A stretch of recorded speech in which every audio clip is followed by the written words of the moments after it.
availability of fire hydrants.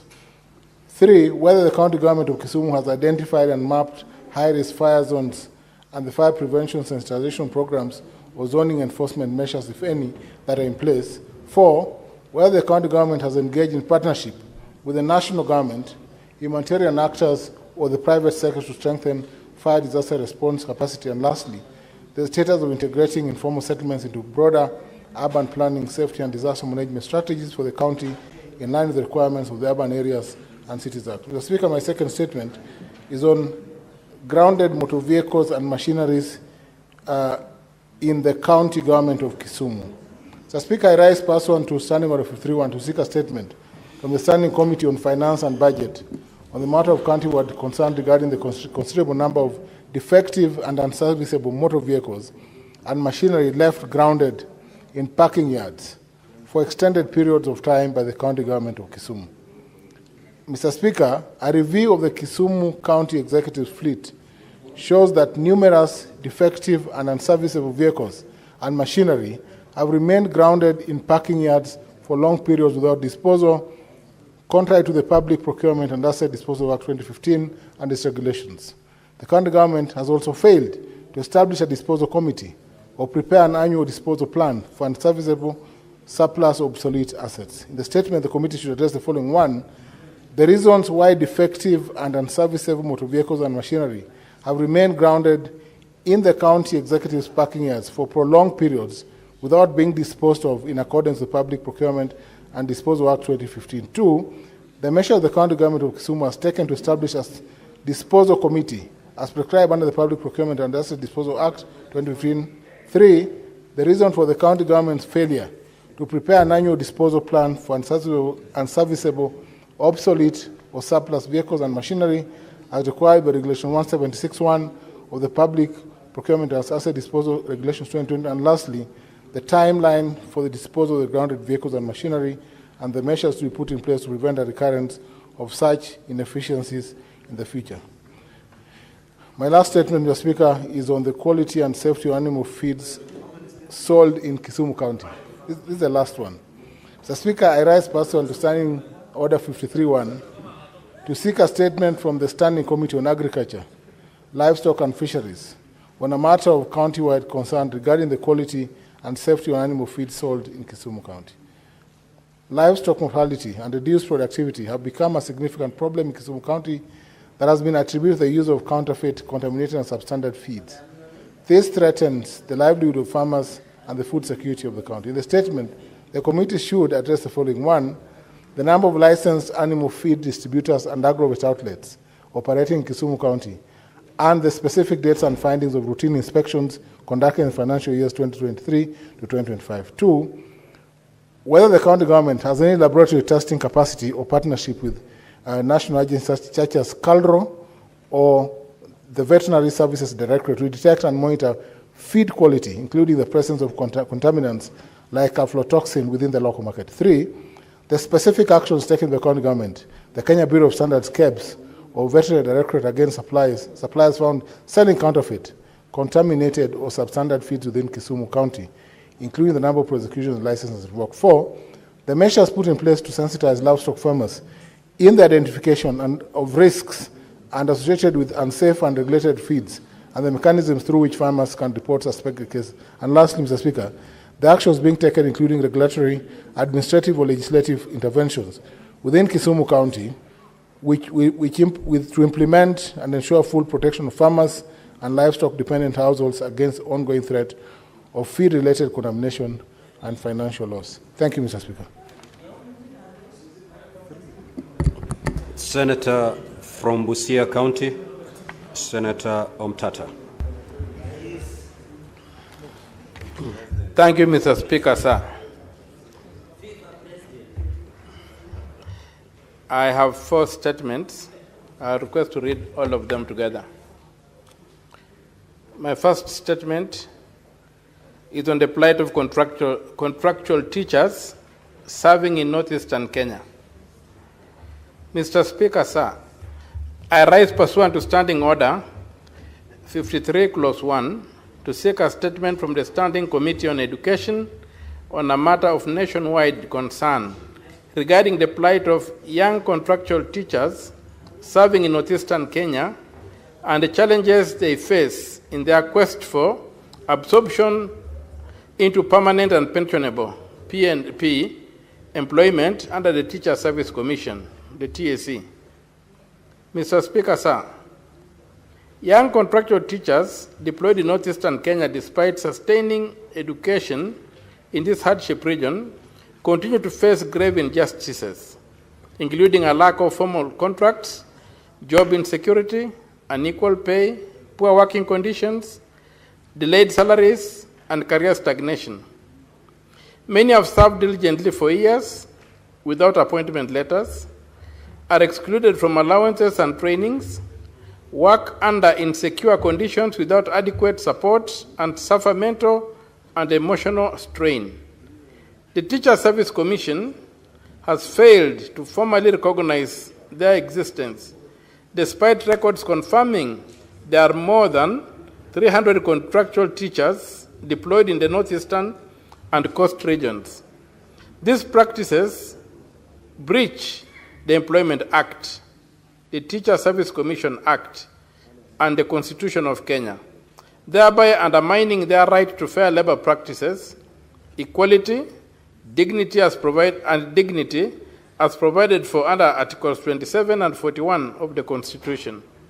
In the statement, the committee should address the following: the reasons behind failure by the Teacher Service Commission to issue written contracts to contractual teachers as required under the Employment Act 2007.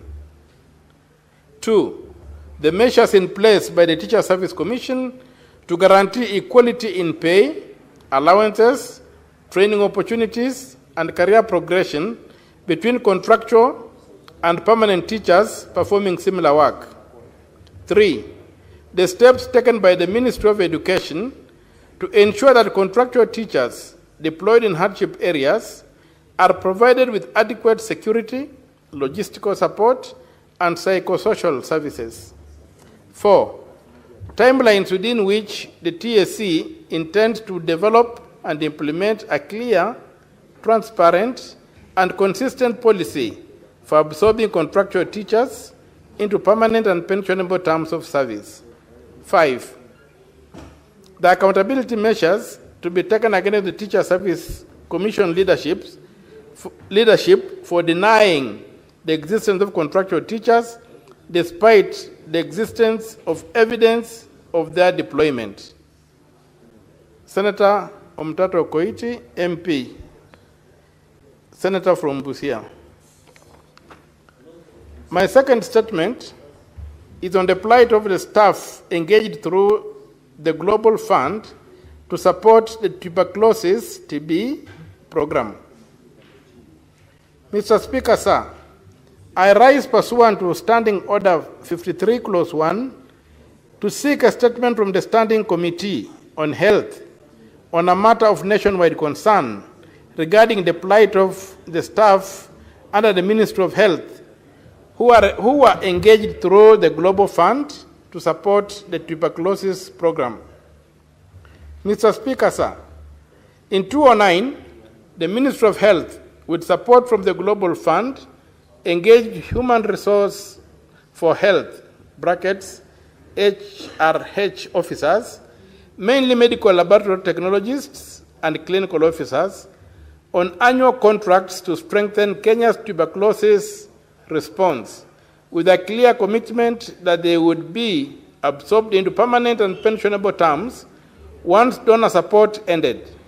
However, despite repeated reminders, written commitments and directives from the Public Service Commission, the Ministry of Health has failed to honor this promise, leaving officers who have served diligently for more than 15 years unpaid for more than 13 months and excluded from the government payroll, even as their national government colleagues have been regularized.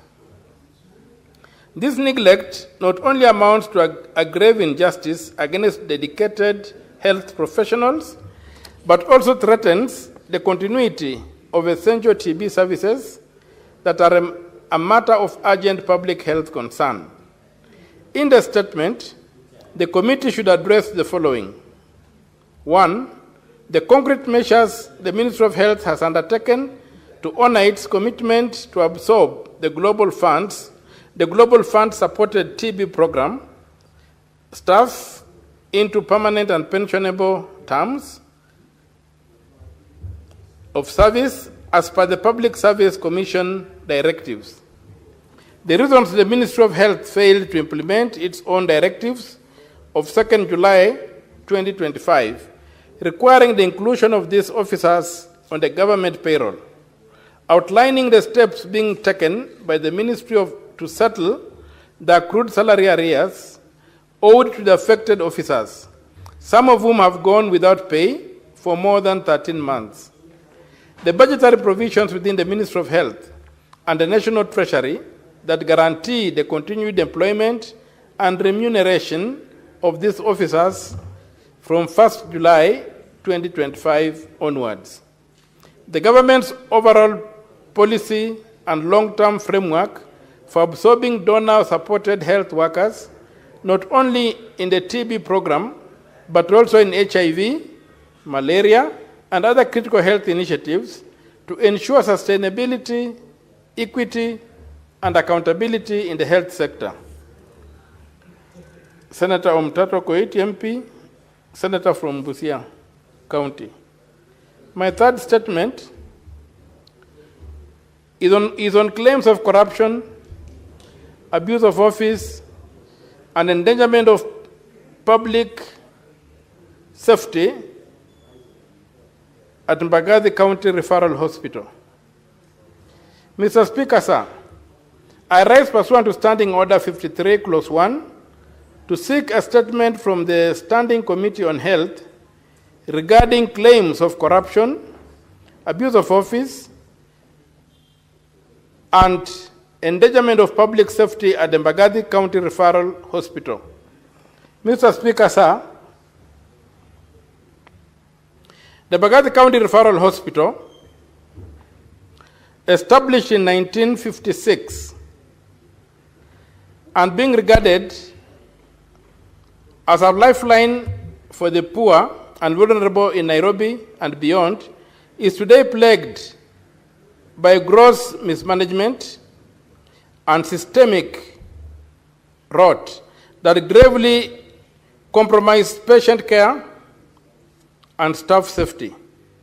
Allegations include the abuse of the medical bill waiver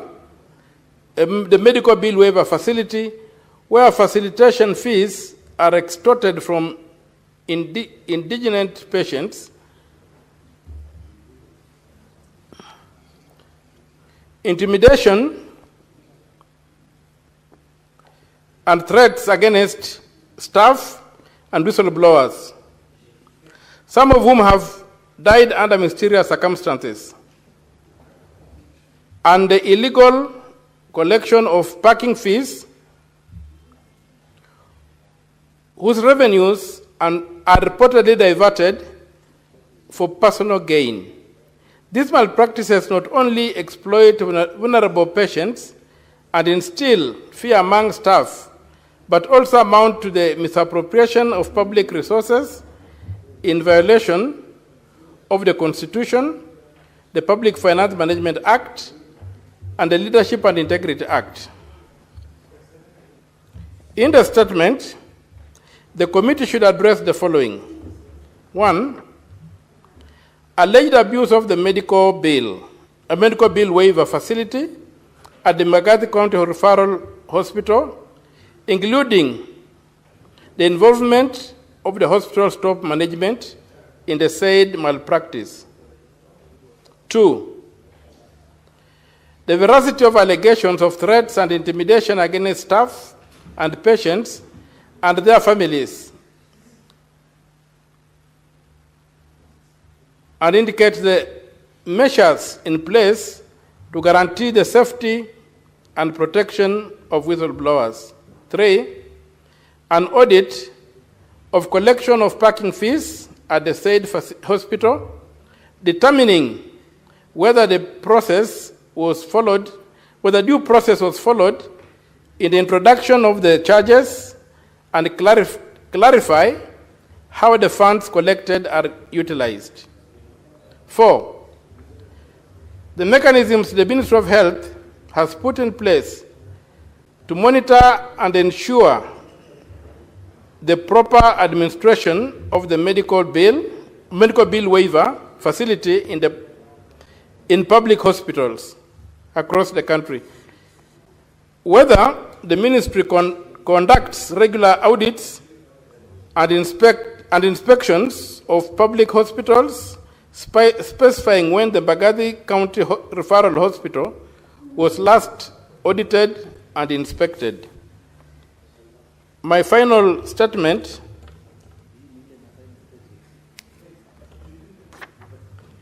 is on the plight of nursing interns whose internship placements were unlawfully revoked. Mr. Speaker, sir, I rise pursuant to Standing Order 53, Clause 1, to seek a statement from the Standing Committee on Health on a matter of nationwide concern regarding the plight of 306 nursing officer interns whose internship placements were unlawfully revoked by the ministry.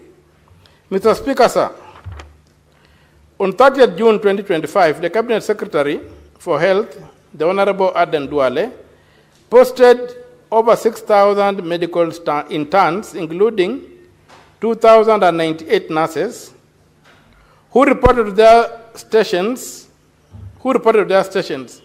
A month later, he abruptly revoked the placement of 306 interns, citing failure to attend graduation ceremonies, which is a new discriminatory requirement that contradicts established practices where university completion letters surface.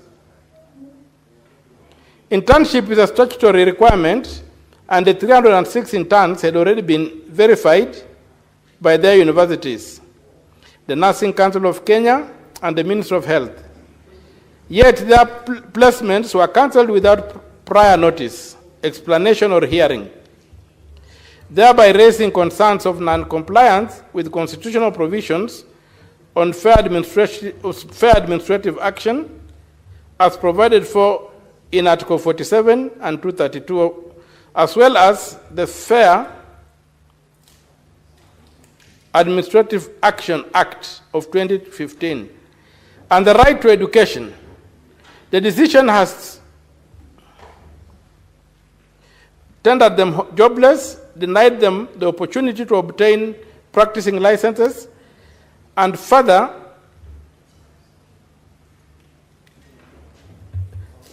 strained hospitals already facing staff shortages.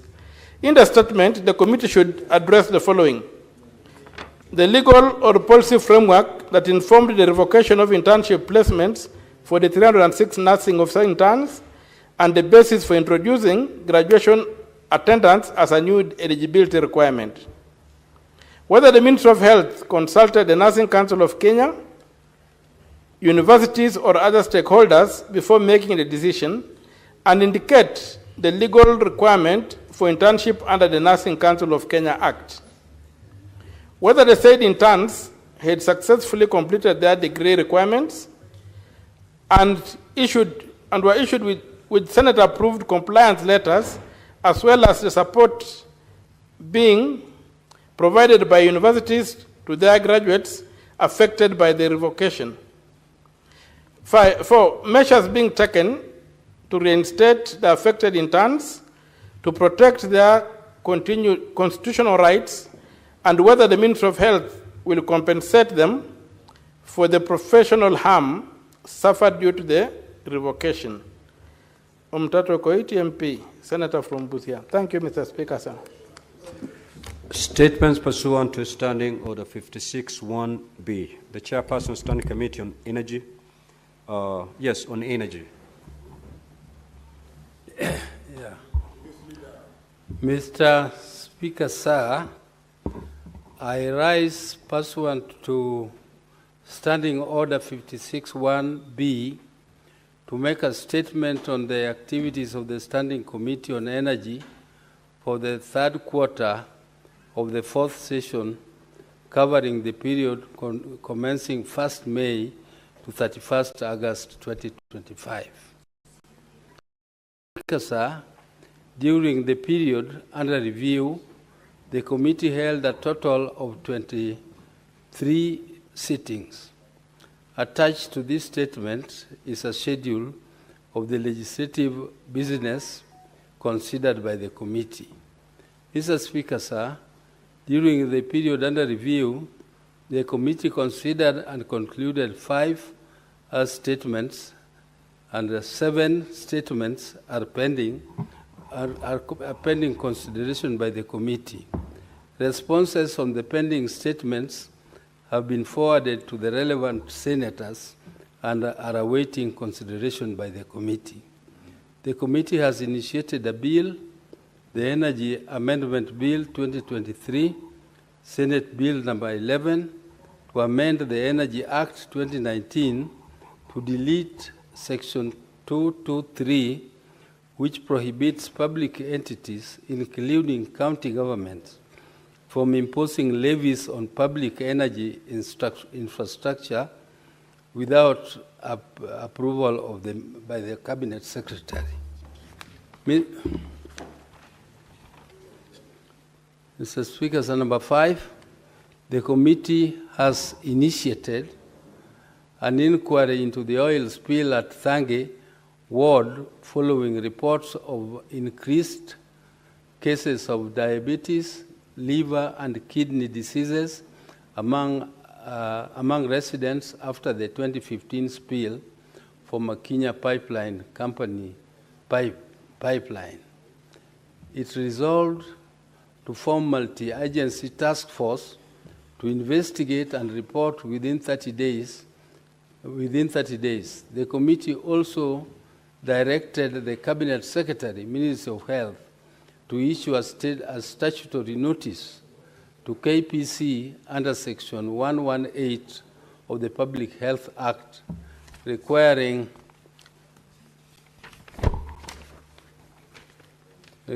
compliance with health regulations and addressing non-compliance, including withholding financial resources.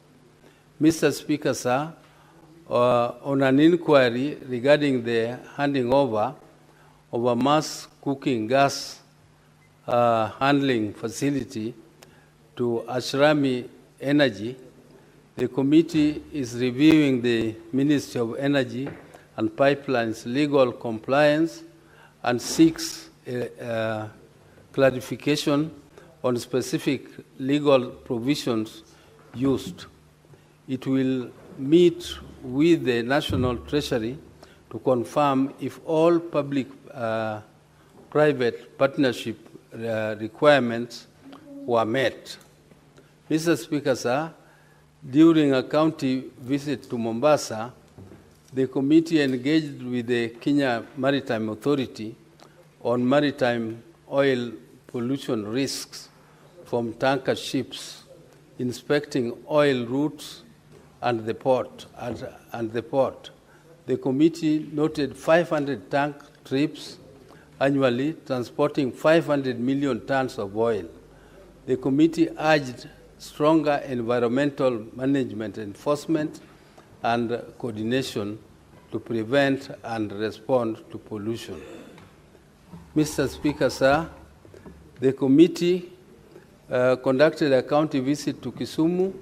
The committee met energy stakeholders and toured oil and power facilities, finding 68% electricity connectivity with gaps in informal settlements and underfunded last-mile projects.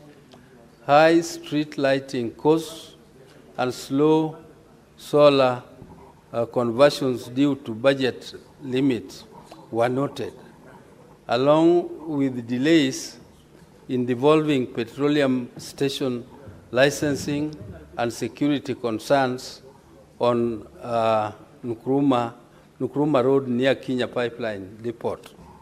Mr. Speaker, sir, the committee held a meeting with the Cabinet Secretary, Ministry of Energy and Petroleum to address critical energy policy and project challenges raised by counties and the private sector.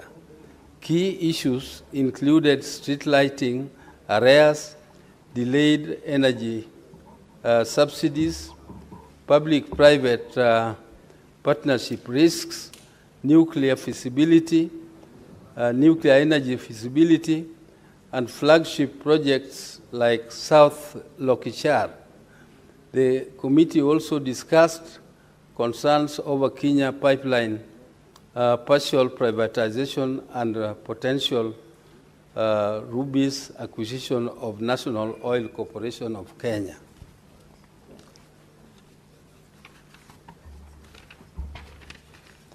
Mr. Speaker, sir,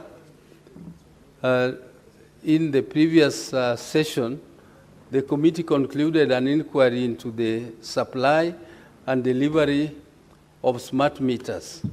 This inquiry seeks to promote local production of smart meters, amend the duration of framework agreements, and ensure smart meters are integrated into the electricity installations. These measures aim to reduce electricity costs, decrease KPLC's monopoly, and improve efficiency in the sector. The committee adopted its report on 26 March 2025. Mr. Speaker, the committee visited Wajir to assess the local energy challenges and found it disconnected from the national grid, relying on local power generation. This has increased energy insecurity and hindered economic growth. Mr. Speaker, sir, can I put on my glasses? Yes.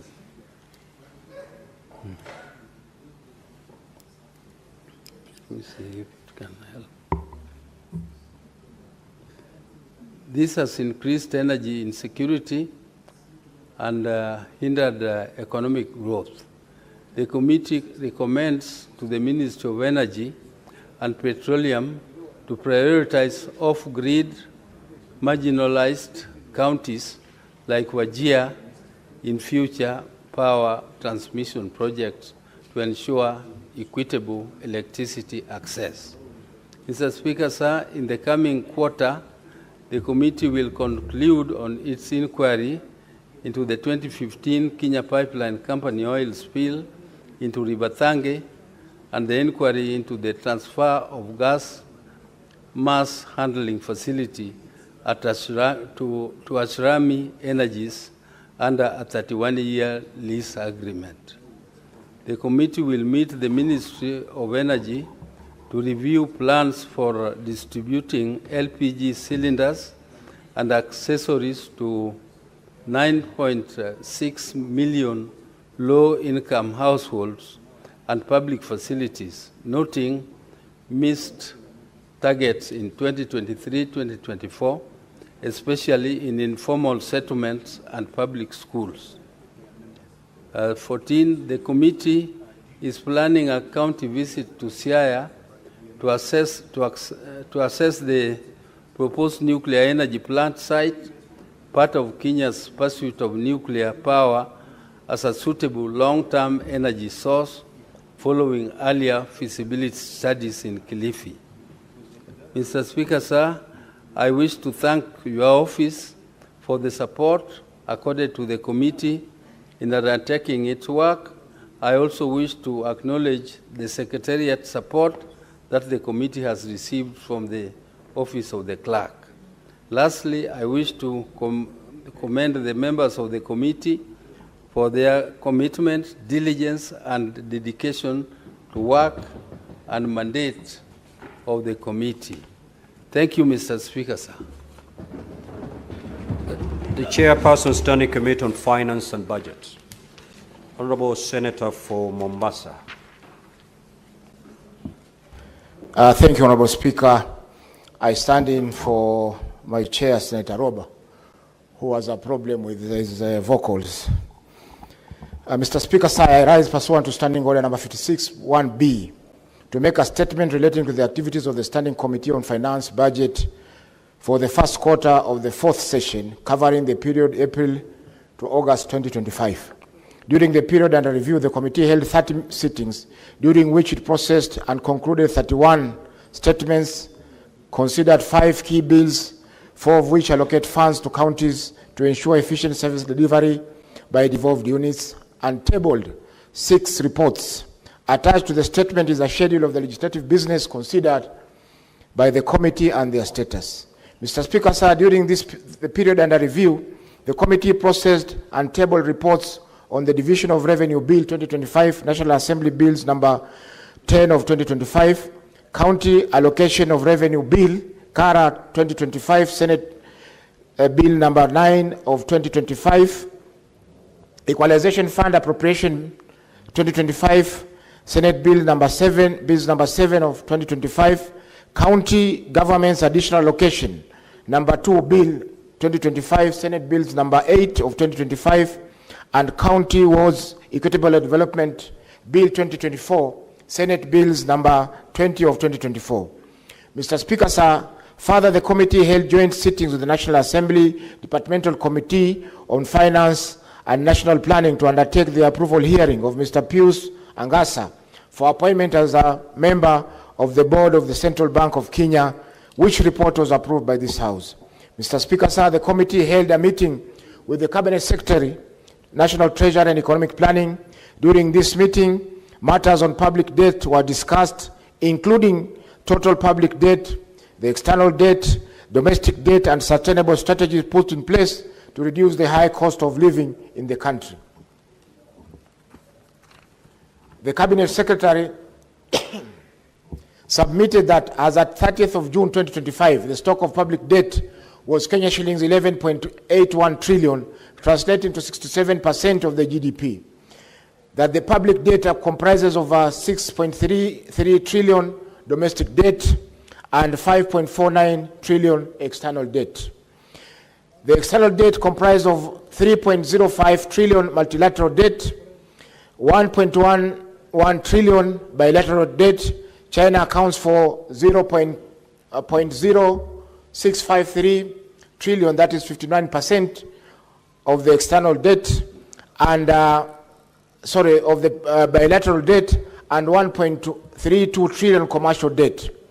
Domestic debt comprised of Kenya shillings 5.11 trillion treasury bonds, that is 80%, and Kenya shillings 1.04 trillion treasury bills, and Kenya shillings 0.18 trillion overdraft from the central bank, IMF funds on lent to government and business and bank advances. Mr. Speaker, sir, the committee sought public views on legislative business, including the bills and the appointment of nominee to the Central Bank of Kenya Board of Directors through advertisement in 2 national newspapers and other social media platforms.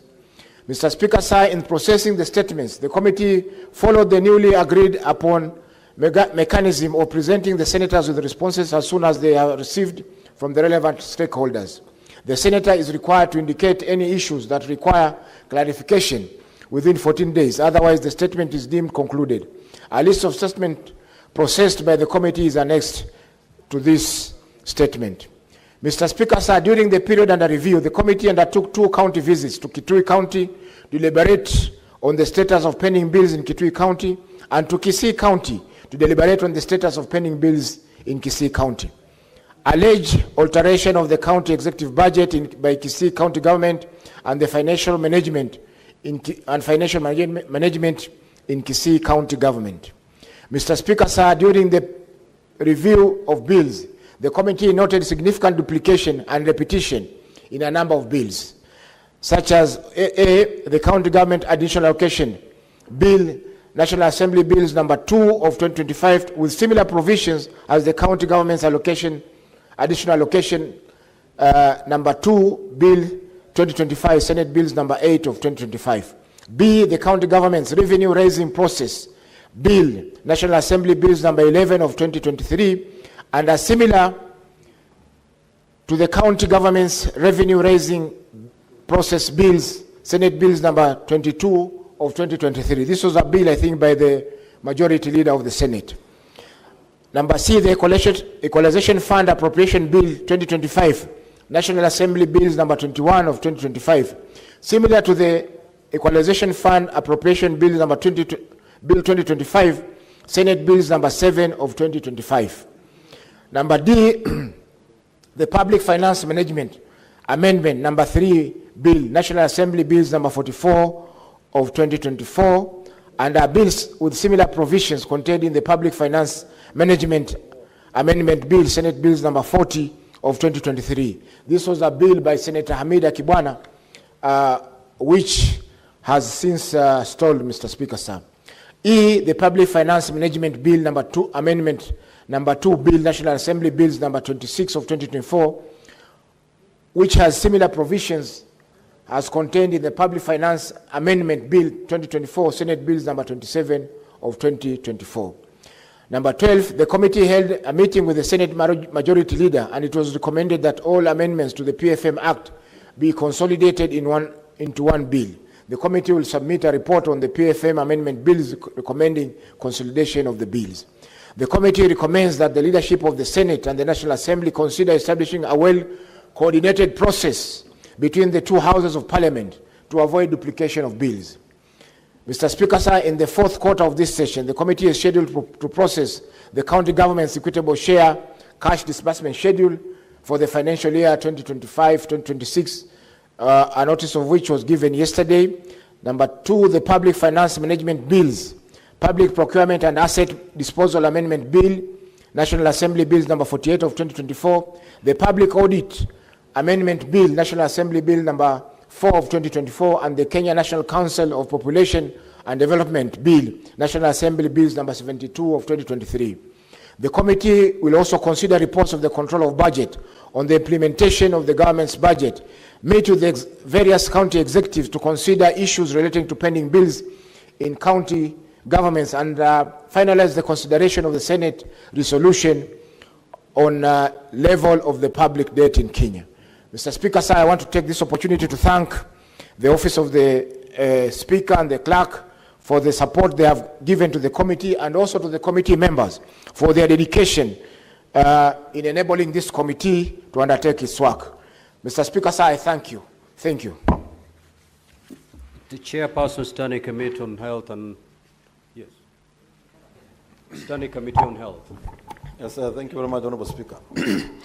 Honorable Speaker, I rise pursuant to Standing Order 56(1)B to make a statement relating to the activities of the Standing Committee on Health for the second quarter of the fourth session, covering the period between April and September 2025.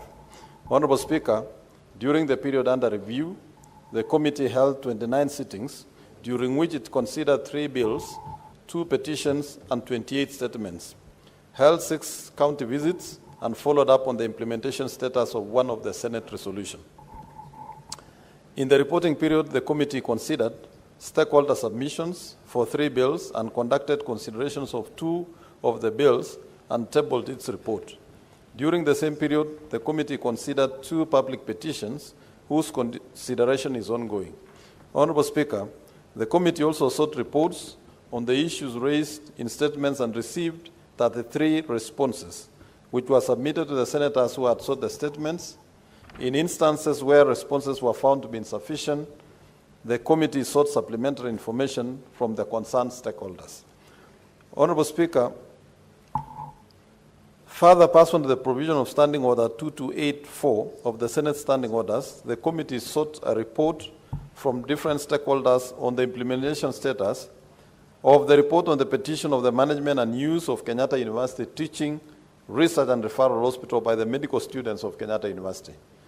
Honorable Speaker, in the reporting period, the committee undertook 6 county visits, which were aimed at ascertaining information received within the precincts of Parliament.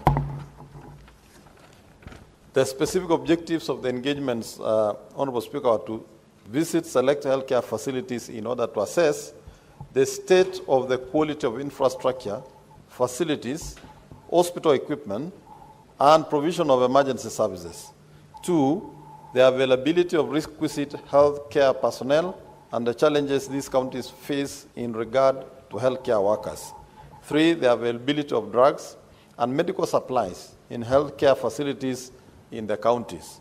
And 4, obtain information on all social health authority reimbursement, facility accreditations, and pending bills in the Kenya Medical Supplies Agency, KEMSA. Mr. Speaker, the oversight visits revealed systemic deficiencies across key areas of default healthcare delivery, starting with chronic staff shortages of qualified personnel and specialists, which resulted in overworking, low morale due to poor contractual terms, and delayed stipends and the unauthorized use of unqualified staff. The committee observed that the infrastructure across healthcare facilities in the counties is often dilapidated, leading to overcrowding and sharing of beds, particularly in maternity wards. This is compounded by sanitation and hygiene deficiencies in crucial areas like maternity and the newborn units and female wards. The committee further observed that the healthcare service delivery is hampered by non-functional specialized medical equipment, including intensive care units, CT scans, and dialysis machines, due to lack of electricity connectivity, reagents, maintenance support, post-contract expiry, or lack of trained operators, alongside widespread shortages of essential drugs and supplies. Honorable Speaker, these deficiencies are exacerbated by the lax management controls reflected in the rampant discrepancies between the manual records and the physical stock, the improper storage and dumping of expired drugs in unsafe locations, stalled capital development projects, including mortuaries, and reliance on manual paper-based inventory and patient systems that hinder efficiency and accountability. Mr. Speaker, the main recommendation arising from the oversight visits are broadly focused on governance and finance, human resources, infrastructure and equipment, and supply chain management, arguing for expeditious and immediate actions from both levels of government. During the current quarter, the committee will undertake an inquiry on the status of implementation of the universal health coverage in the country. In this regard, the committee will seek reports on the implementation of UAC policies and the challenges, if any, facing the implementation of the said policies. Mr. Speaker, I wish to thank your office and that of the office of the Clerk of the Senate for the continuous support accorded to the committee in executing its mandate. I also wish to thank members of my committee for their diligence and contributions during these committee visits. I thank you, Honorable Speaker. Now, honorable senators will take comments for not more than 15 minutes. Each senator speaking for less than, at maximum of 3 minutes. Senator Osots. Thank you, Mr. Speaker. Mr. Speaker, let me support all the statements that have been raised by members, but I'll pick only two. That is the statement by Senator Edwin Sifuna on the high fees that is being charged in our vocational training centers. Mr. Speaker, vocational training centers are very critical institution in this country. It is one way of managing the youth problem in this country, Mr. Speaker, so that those who cannot progress to higher levels of education are able to join these village institutions and to learn one or two skills so that they can be useful members of the society. But we are seeing a trend, Mr. Speaker, that these vocational training centers are now collapsing in many counties, Mr. Speaker, because of largely funding issue. You know, a few years back, we had an arrangement where the government, the national government, was supporting the vocational training through capitation, but they stopped that, and they left that to county governments. Most county governments are unable to fund this important institution, and it's sad that most of these institutions are being run down. Some have even closed, Mr. Speaker.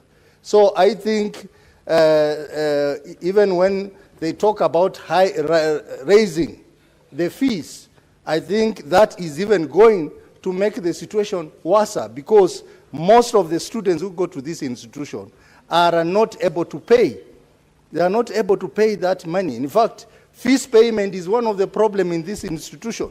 So by charging higher fees, you are simply closing this institution, Mr. Speaker. The second statement by the Chair of Health, Senator Mandago.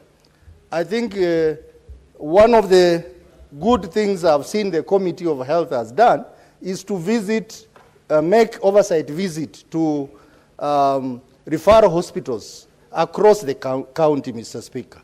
Mr. Speaker, I remember 1 year ago, Senator Mandago led his team to my county, and they unearthed a lot of issues, and they made a report which was adopted by this House. They made very good recommendation. I want to ask that committee to follow up on its recommendation to see that they are implemented.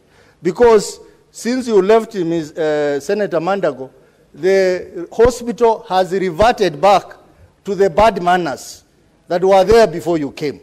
So I think your committee should have an implementation follow-up plan so that those good recommendations these hospitals are able to implement. Otherwise, Mr. Speaker, for those few remarks, I support the statements by members.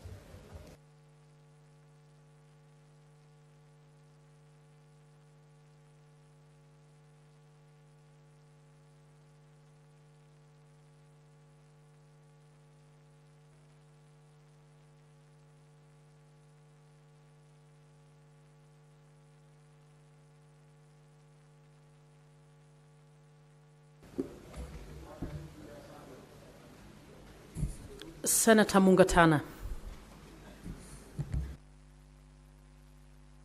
Thank you, Madam Speaker, for giving me the opportunity to comment on the statement that was referred to the committee, the Standing Committee on Lands and Environment. Madam Speaker, as the Standing Committee looks at the issues raised in that statement, they must also look at what is happening in Tana River County. Madam Speaker, the capital of that county, Hola, it generates about 1,000 tons of garbage every day, according to the statistics. But Madam Speaker, there is no dumping site within the county headquarters. Madam Speaker, on your way to Kone, you have an open field where a lot of the waste is thrown there. There are no vehicles, Madam Speaker, that take officially the waste there. What is happening, Madam Speaker, is that people, they give, freelance garbage collectors to pick garbage from their houses. You give them 50, you give them 20, depending on the amount of garbage, to put on a mkokoteni and take to that dumping site. Madam Speaker, the county does not bother even to burn that waste. They can stay even for a whole 3 months without setting fire to that place. Madam Speaker, remember it's within town. So, Madam Speaker, I want to ask the Land and Environment Committee to look at what is happening in Tana River County, Madam Speaker. When it rains, that place becomes horrible. Traders are suffering. They are paying revenues to the counties, but there is no service. The county government has developed the CIDP. They have developed laws, but nothing is being effected on the ground.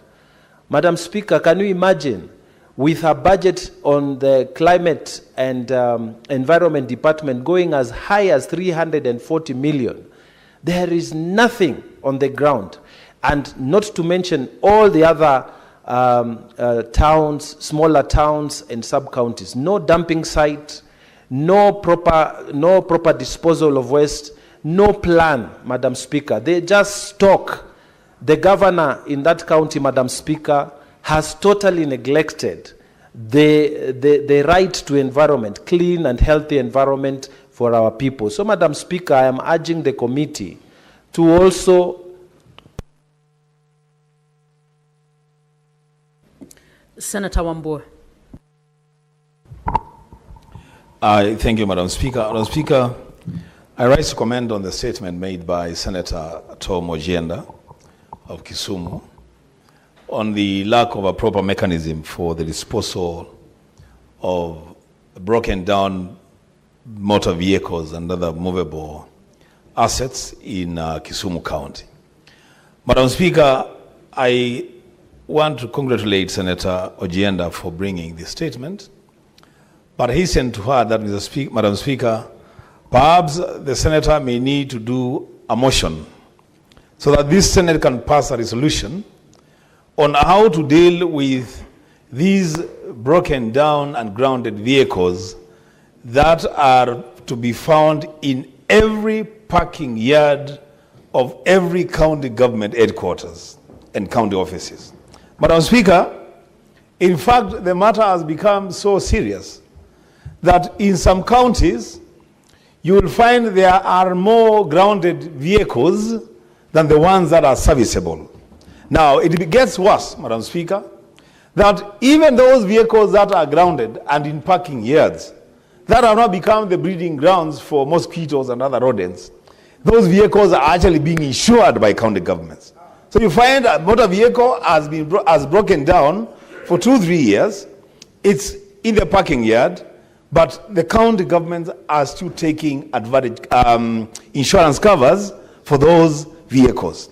Others are even fueling those vehicles while they are still in the parking yards, having broken down 2 or 3 years ago. Madam Speaker, a motion will be important to deal with these matters.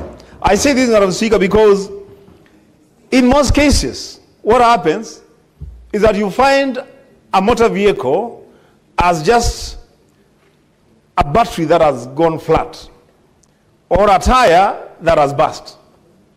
But it is parked in the parking yard waiting for money to be availed to buy a battery or replace a tire. 1 year down the line, that vehicle is still there.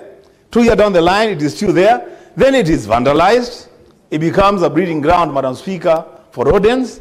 But the county governments still continue to take insurance covers and fuel those vehicles. Madam Speaker, this Senate must address itself that matter and pass a resolution on how to deal with these broken down vehicles and other movable assets in the county government. Madam Speaker, I support.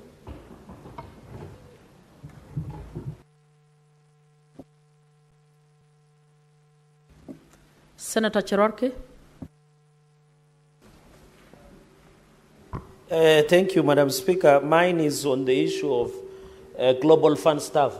Madam Speaker, I want to appeal because Global Fund staff and universal health coverage staff, Madam Speaker, there was a directive by the President that all UHC staff, including Global Fund staff that is approaching almost 10,000, must be observed in permanent and pensionable terms, Madam Speaker. Most of them have stayed under contract for the last 15 years, others since 2020 COVID era, Madam Speaker. It is important that the Ministry of Health and Council of Governors must come together and transit all UHC staff and Global Fund staff into permanent and pensionable. I'm aware in September salary, Madam Speaker, the SRC rates were applied.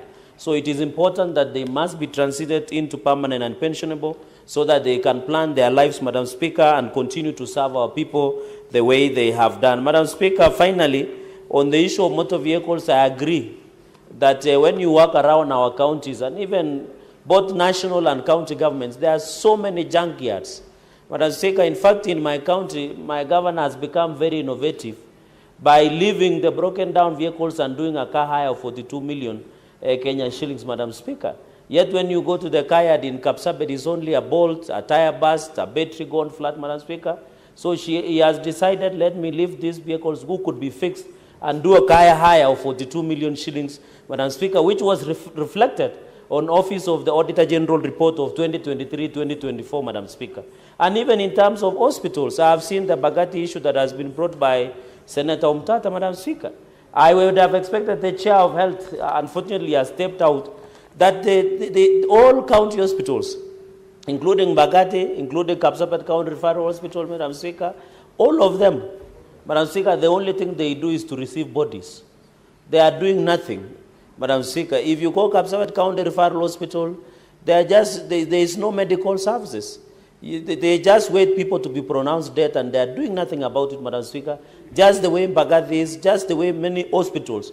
So, Madam Speaker, I hope the Health Committee can take note and ensure that all in all, Madam Speaker, I support all the statements that have been brought by my esteemed colleagues. I support. Senator Ledama. Thank you, Madam Speaker. Madam Speaker, let me begin by supporting the statement made by the good senator of Nairobi in regards to the status of Karura Forest. Madam Speaker, Karura Forest act as lungs. They act as lungs for Nairobi City County. We're in a county that has got a lot of industries, and if we are not careful, all that carbon dioxide, which is absorbed by Karura Forest, we in this house are the ones who are going to be absorbing that carbon dioxide. It is about time that we become intentional in defending our forests.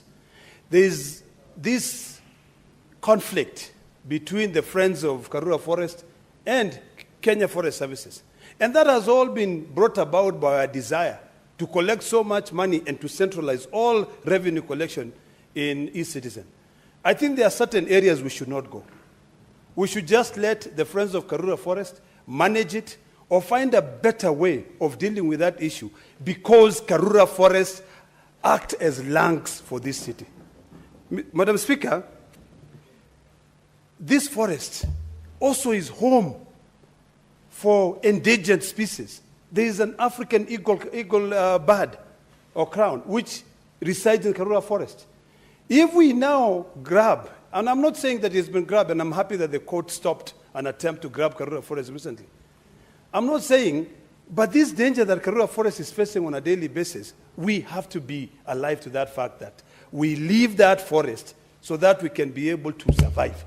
Karura Forest is a lab. It acts as a lab for endangered species. In fact, if I want some medicine as a Maasai that I cannot find anymore because our forests have all been destroyed, I'll go to Karura Forest and I'll get those traditional herbs. So let us protect our forest. Secondly, Madam Speaker, because I see the time is running up, this issue of dumping of vehicles, it is about time that we become realistic. Let us reduce taxation, allow people to import new cars, lower prices, because we don't have strict dumping laws. That is a problem. So if we're importing cars which are 8 years old, when they come here, they have been used, 8 years. Come on, we cannot be always playing second fiddle. It's about time that even us, we up our game, we drive new cars at affordable prices. Go to South Africa. The people who live in South Africa are driving new cars, low taxes, because it's not just about money, it's about our health. Now we are complaining about dumping of those vehicles. Soon, we'll be complaining also about dumping of batteries for the electric vehicles. That is the problem we are having. Thank you, Madam Speaker. Senator Nyamu.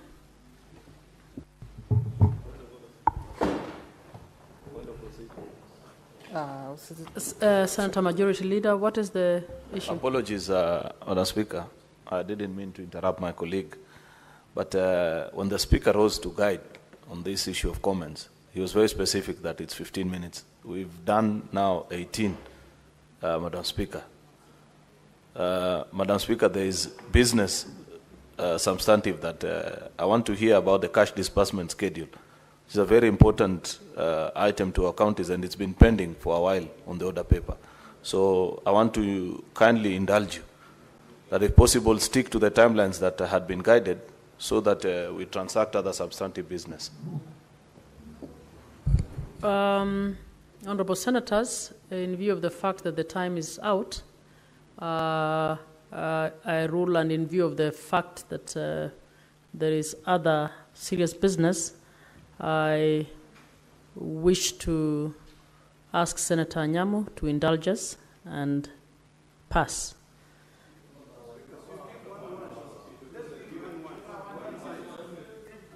Okay, Senator Nyamu. Senator Nyamu. I'll give one. Let them just finish and then we'll move on. Thank you, Madam Speaker. I wish to make comments on the statement brought by Senator Okiya Omtata on what is happening in the Mbagathi Hospital. Madam Speaker, Mbagathi Hospital is supposed to be a lifeline for the poor in Nairobi, but what is happening there is very shocking. The medical facility, the medical bills waiver facility is supposed to cushion and protect the vulnerable and the poor in our society. But now they are being extorted. You're asked to part with some money to facilitate accessing that facility. We are hearing of parking fees being diverted in the hospital. Madam Speaker, Article 43 is under attack in Mbagathi Hospital and in our public hospitals, Madam Speaker. And in this House, we must demand answers. It is not enough to tell us what is happening there. Who is doing it? Who is responsible? Where is this money going to? And we must protect the whistleblowers, the staff who are coming forward with this information. If we allow our hospitals to be grounds for corruption and fear of exposing this corruption, it is the poor who end up paying with their lives, Mr. Speaker. Mbagathi needs an overhaul so that it gets back to its old self and continue to serve the people of Nairobi with dignity, Madam Speaker. And with those few remarks. Senator Sifuna. Madam Speaker, I honestly disagree with the majority leader. I believe that every business that we transact is important. And whereas we might think that the disbursement schedule is important, nobody follows that thing after we pass it. Treasury never follows that schedule to disburse money to counties. So, in fact, these conversations that we're having this afternoon are more important than that disbursement schedule that nobody gives any regard to. Honorable Speaker, I just wanted to speak on the statement that was brought regarding Mbagathi Hospital, that in fact we have had challenges with our level 4 hospitals here in Nairobi.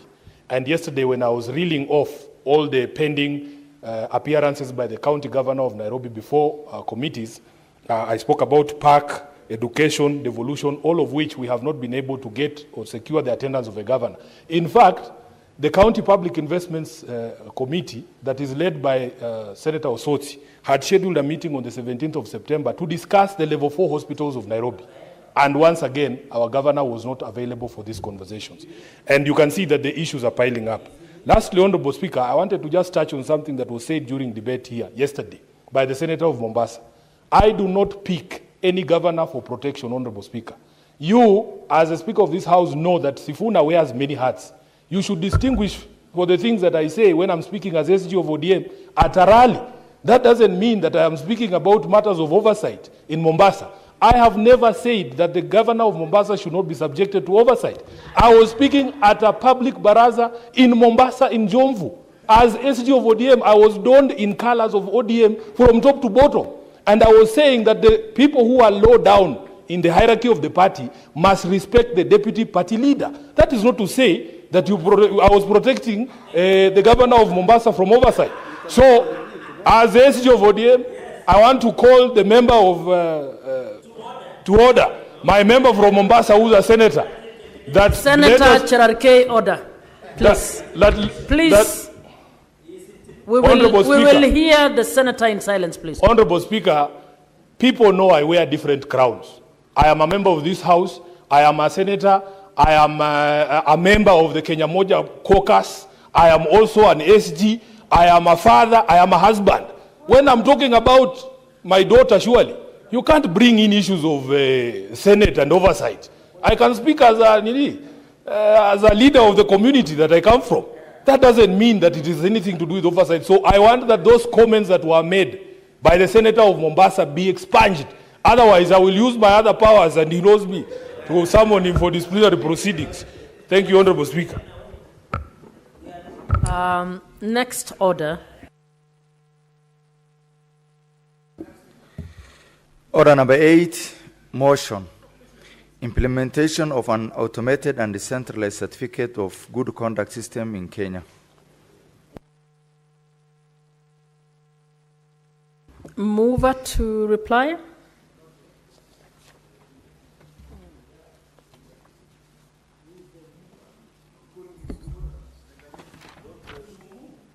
Just a moment.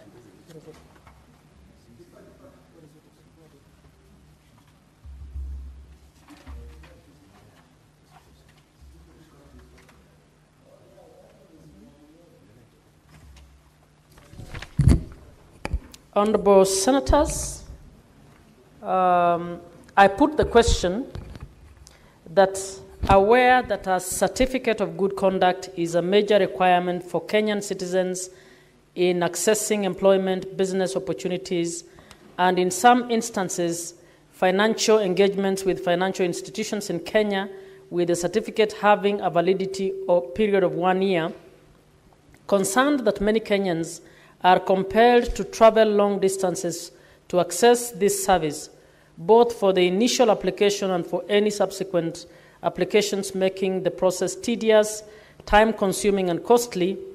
Further concerned that the current manual application system is prone to delays and inconsistencies, which may compromise the authenticity and integrity of a certificate of good conduct. Cognizant that the importance of introducing an automated good conduct certificate system, including the utilization of biometric fingerprints verification through the deployment of biometric kits, will enhance accuracy, security, and expediency in verifying individual record. Now, therefore, the Senate resolved that the National Police Service Commission, in collaboration with the Ministry of Interior and National Administration, to 1, develop and implement an automated good conduct certification system designed to streamline the issuance, renewal, and verification of certificate of good conduct. 2, incorporate advanced technologies such as biometric fingerprint recognition, data encryption, and secure communication protocols to ensure the accuracy of individuals' records. 3, establish decentralized service points and deploys mobile registration units across counties to enhance accessibility, especially in remote areas. And 4, scale up public awareness initiatives in rural areas on the application and renewal process for the certificate of good conduct. Will as many as are of that opinion say aye? Aye. Will as many as are of a contrary opinion say nay? The ayes have it. Next order. Order number 9, motion. Report of the Parliament of Kenya delegation to the 2025 hearing of Interparliamentary Union, IPU, held at the United Nations UN in New York, United States of America, USA, on 13th to 14th February 2025. Question to be put. Honorable Senators, I put the question that the Senate notes the report of the Parliament of Kenya delegation to the 2025 hearing of the Interparliamentary Union, IPU, held at the United Nations in New York, United States of America, USA, on 13th to 14th February 2025, laid on the table of the Senate on Thursday, 17th July 2025. Will as many as are of that opinion say aye? Aye. Will as many as are of a contrary opinion say nay? The ayes have it. Next order.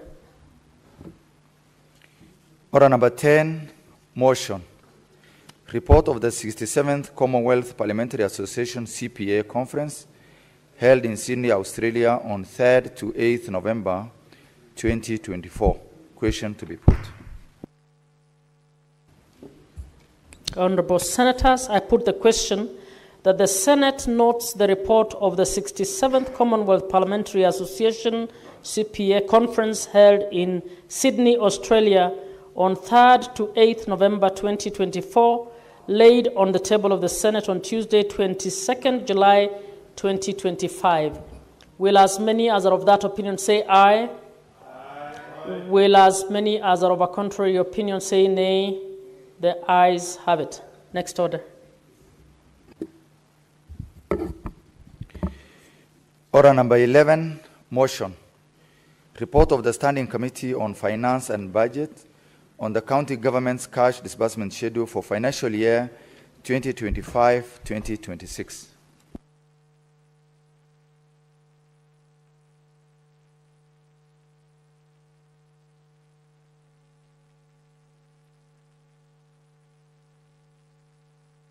Chair Finance?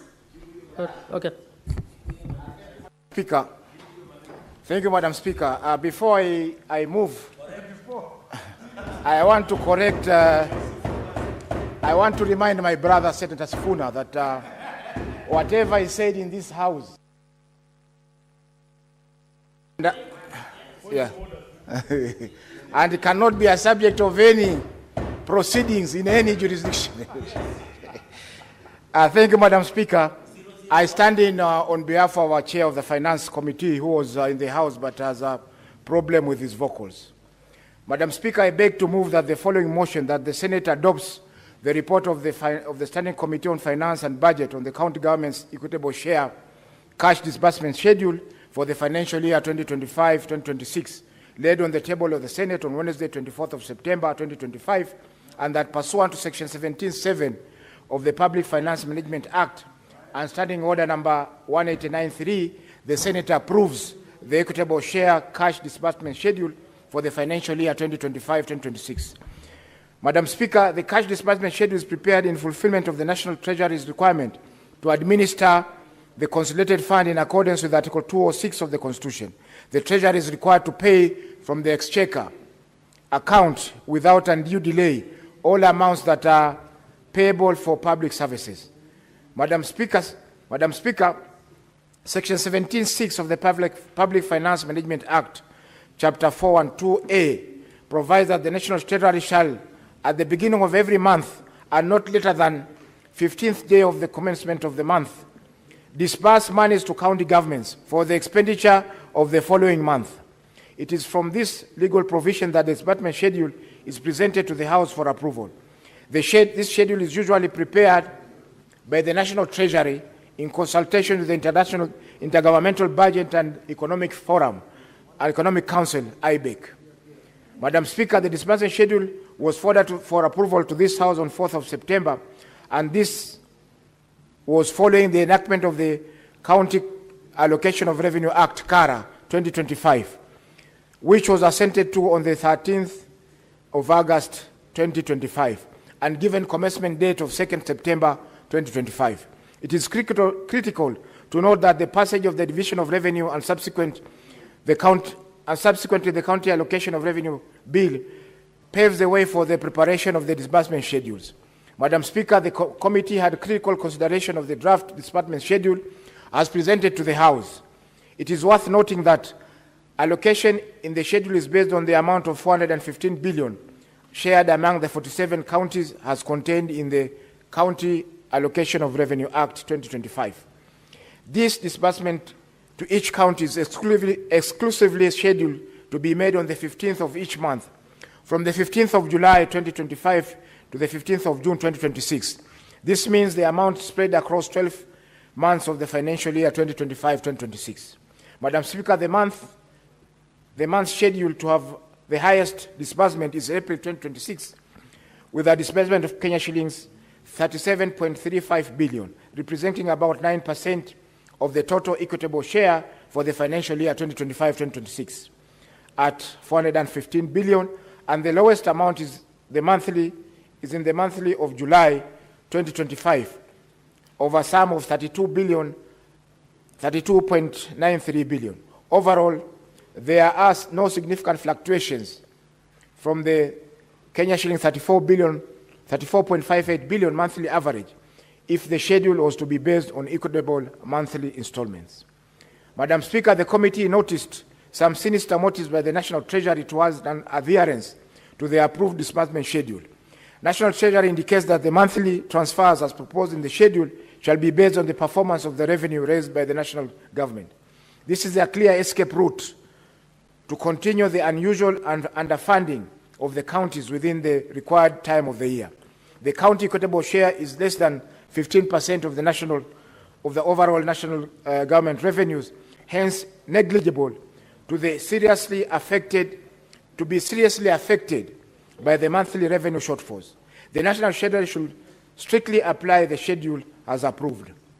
Madam Speaker, in addition, we looked at the previous adherence to the approved schedules, and we noticed that disbursements have been made without due regard to the schedule. A case example is financial year 2024-25.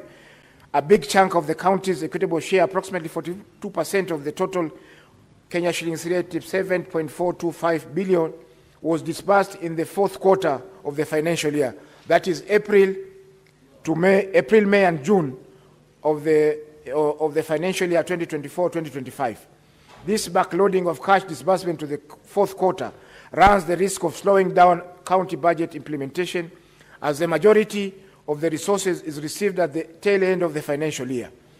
This is against the spirit of Article 203(1)(j) of the Constitution, that requires revenue to counties to be stable and predictable. Madam Speaker, for the counties to implement the budget smoothly and offer the required services to the people, the cash flow predictability is very critical. I call upon the National Treasury to strictly adhere to the approved schedules to avoid distortions of programs at our counties. Madam Speaker, the committee further observed that non-adherence to the disbursement schedule is against constitutional requirement in Article 219 of the Constitution, where the county's share of revenue raised nationally shall be transferred without undue delay or deductions. I truly believe that this is a legal safeguard to devolution. Any attempt by the National Treasury to contravene this provision by circumventing the disbursement as provided in the schedule should be called out strongly. Madam Speaker, having said that, I wish to appreciate members of the Committee of Finance and Budget for their commitment and dedication to complete the task. I further appreciate the Office of the Speaker and the Office of the Clerk for facilitating the committee in executing this mandate. Madam Speaker, finally, I request that the Senators to agree with the committee's recommendation that the county government's equitable share cash disbursement scheduled for the financial year 2025-2026 laid on the table of the Senate on 23rd of September 2025 be approved. I thank you, Madam Speaker. And I invite the Majority Whip, Senator Boni Khalwale, who is a senior member of the committee, to second this motion. Thank you. Senator Khalwale. Thank you, Mr. Speaker. Madam Speaker, may I set the record straight? Yes. Because remarks by Senator Faki seem to have displeased some people about my seniority. May the record show that it is true I'm a senior member of the committee. In fact, I remember introducing the leader of the majority to this committee after he came through a by-election. I'm truly senior, and there's even a neighbor of mine who has grown 32 teeth, who is speaking. Madam Speaker, I rise to second this motion as moved, and because it is almost a residual motion, I would leave it to be limited to the remarks by the mover. However, there are a few comments I want to make. If you look at this cash disbursement schedule, there is mischief from the National Treasury. This House has decided that 415 billion shillings will be given to the devolved units. And now the minister in charge of National Treasury goes and sits in some dingy boardroom, and they start playing poker with the 415. If you look at the schedule, they decide in January we shall give this much, in February we shall increase a little, in March we'll reduce it further. Who told them? Which law is Honorable John Mbadi using? The money that is supposed to go to counties should be 415, and this 415 should go on a monthly basis, and when it delays, it should not be undue delay. And in 2015, before the leader of the majority came to the House, we passed a law. No, I was saying you're a good man. And Justice Mathai was there. We passed a law that this undue delay should not be abused. We said the delay can only be allowed up to the 15th of the month. Yes. So it is expected John Mbadi, Honorable, should deposit in the County Revenue Fund money due on or before 15th. Now, he circumvents it, Madam Speaker, and uses to abuse it. How I wish that we could amend this schedule. And it is not very difficult. We can actually amend it in just one statement. That the 415 billion shillings should be due every month in the following proportions. That every month a county be receiving what is due to it in amounts of 415 divided by 12. Period. Any other thing here should be treated as illegal and procedural.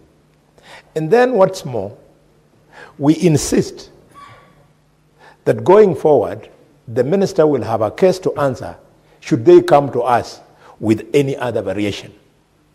The excuse that they are using in their report, Madam Speaker, that this money is released depending on the cash collections by the Kenya Revenue Authority cannot fly, because the amount of 15% of 415 is so little in a country of a 4 trillion economy.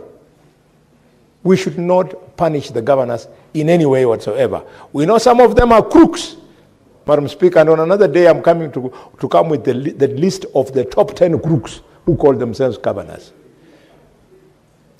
We even saw them, Madam Speaker, and I remember the role you played in Homa Bay. Some of them were making presentations showcasing the history of their county as a form of development. I looked at it and I said, is this Senator, Governor James Orengo, the one we sat with here, presenting the heroes born in Siaya as being a showcase of development of devolution? Really, Siaya deserves better for the billions we take there. And I hope that Senator Sifuna is around. Yes. Yes. I want to request you, Sifuna, that when you'll go, I'm requesting for when he goes to Siaya, he should abandon the bad manners that he showed in Mombasa of heaping praise to the governor unjustifiably and using the floor of this house to further it more, talking about Senator, some unknown... Senator Sifuna has a point of order. What's your point of order, Senator Sifuna? Well, I'm using the floor to pontificate.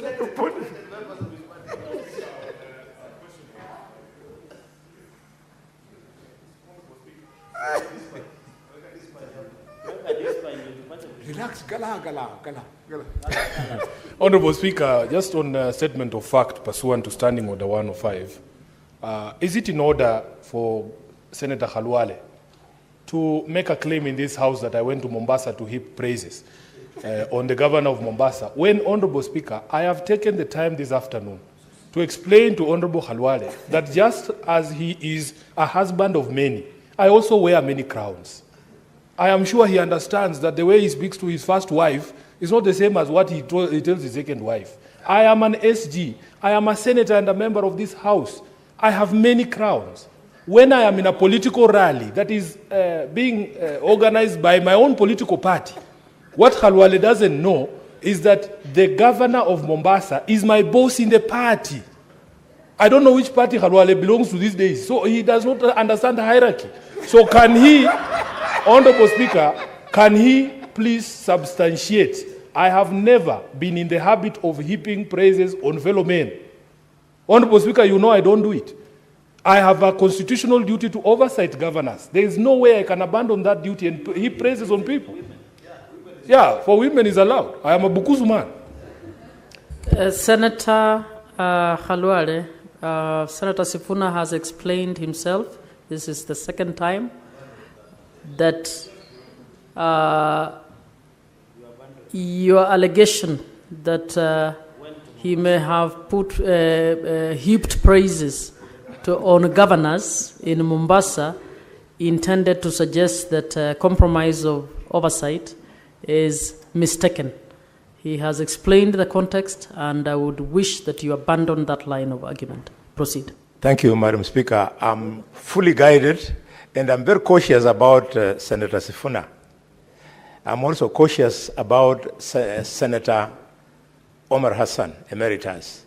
These are the Secretary Generals of a mongrel of a political party called ODM, UDA. Senator Khalwale, can you withdraw a reference of a mongrel? I don't know what mongrel political party you're talking about. Do you want to substantiate? Yes, Madam Is Speaker. there such a just a little party? bit. My mind is a little bit clear on this one. Just a little, bear me. All I wanted to say, in view of that, some of us who were UDA when we came to this house, and UDA transformed into something else after merging with ANC. And then they went and merged with ODM, they became something else. Then, Senator Khalwale, can you substantiate? Senator Khalwale, kindly substantiate about the merger of ODM and UDA. Thank you. Madam Speaker, to the best of my knowledge, if I follow events, there has never been a merger between UDA and ODM.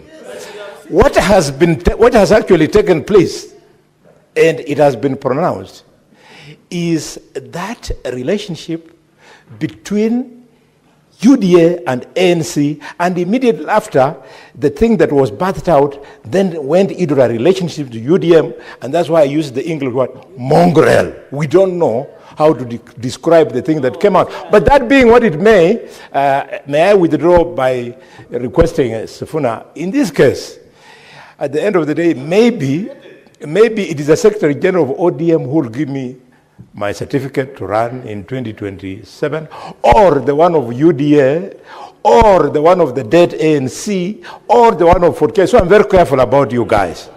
That is the mongrel. It has got 50 eyes and 3.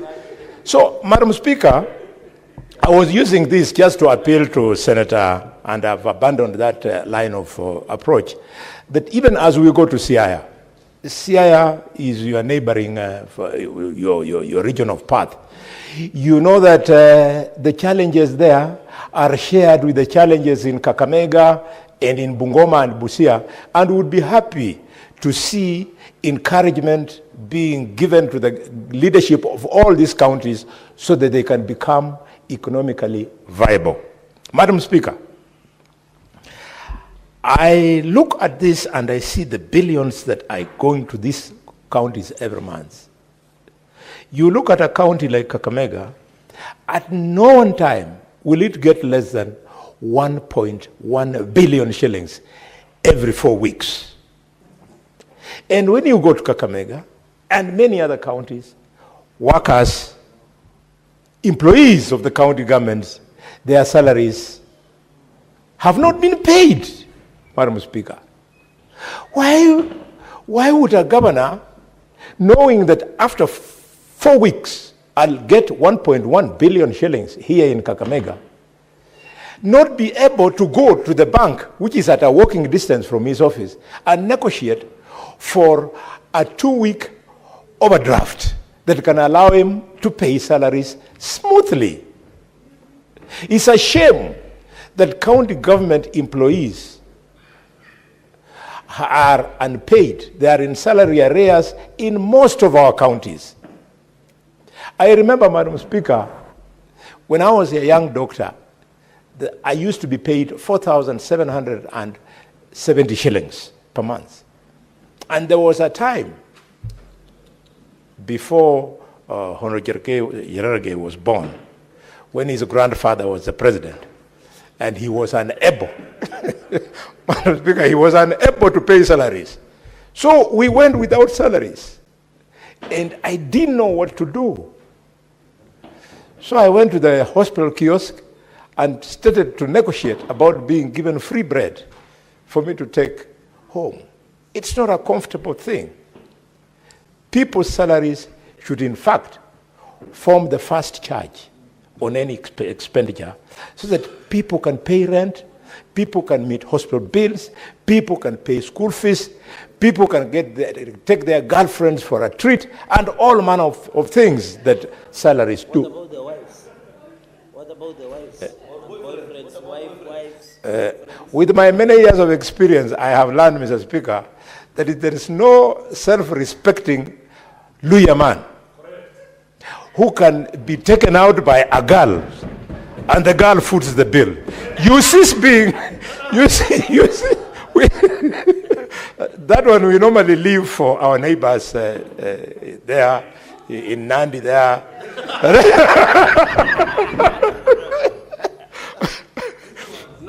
Order, Senator Khalwale, can you focus on the issue? Yes, I'm flowing very well. It's just that Honorable Osodi is the one who is forcing me to deviate because I'm supposed to defend him. You can imagine his son at home, Osodi, to imagine that his girlfriend can take him for an outing. It's not possible. It's unheard of. In fact, Edwin here, who has got a beautiful granddaughter of mine, 8 years old, he's a very rich man in Luya culture because he will always receive from my sons, of course, when they take care of the small girl back at home. So, Madam Speaker, I therefore want to urge governors to pay salaries for our employees, to pay salaries for our MCS. In fact, governors are frustrating MCS with salaries to the extent that instead of paying them their salary, which is due, they hold them over the weekend with some petty cash so that they can move around with them in an entourage so that the governor looks like a big man. Yes. I wish more and more of our senators will become governors so that we kill this African big man syndrome. I don't need.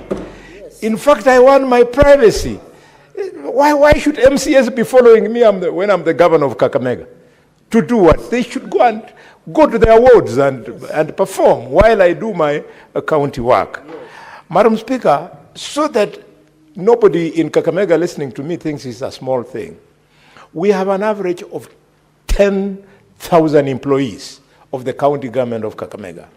Assuming that the average salary is 50,000 shillings, if you pay these 10,000 shillings, these 10,000 employees, 50,000 shillings every month on time, 10,000 times 50,000, that is 500 million shillings. So that it means on payday, there is 400 million that goes into circulation. And where does it go? They go to the supermarket, they go to the pubs, they go, and the shop owners, they partake of this money. In fact, their wives partake of their money, their girlfriends partake of the money, and what's more, even the sex workers for the people who ply that kind of business, they partake of that money. So the economy remains vibrant. That's what we are talking about. We want money to flow. These days, you go to Vihiga, Mr. Speaker, you go to Kakamega, you go to Bungoma, the nightlife is not there because people have not been paid salaries. So at 6:30, places close down, and the economy stops. This must change with this strict cash disbursement social. I was having a discussion with Honorable Mbadi, a man I respect. And he has told me that he will do everything to make sure that he goes by this cash disbursement schedule. Let us support Mbadi by not going to counties and making flowery speeches about governors, but we go and remind them that Mbadi, no, I have nobody on mind, but remind them that Mbadi has confirmed that he is sending this money timelessly. Madam Speaker, finally but not least, now that this money is there, governors, please do us a favor. Take drugs to the hospitals. We are having enough noise from the collection of funds through SHA and SHIF. We want to have no noise in terms of delivery of service. So that as the president struggles in Nairobi with Duale to ensure that SHA is working, let the patients, when they go to the hospital, they find the services there. It is extremely important. I urge colleagues that we support this and do more by speaking to it when we go back to our counties. Madam Speaker, I second.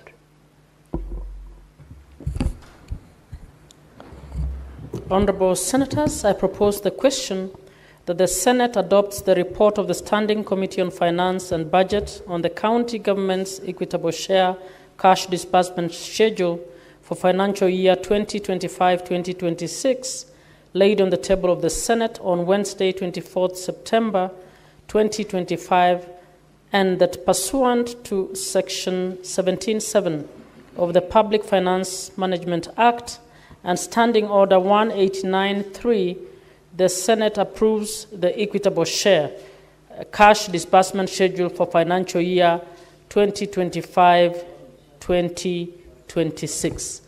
Senator Ledama.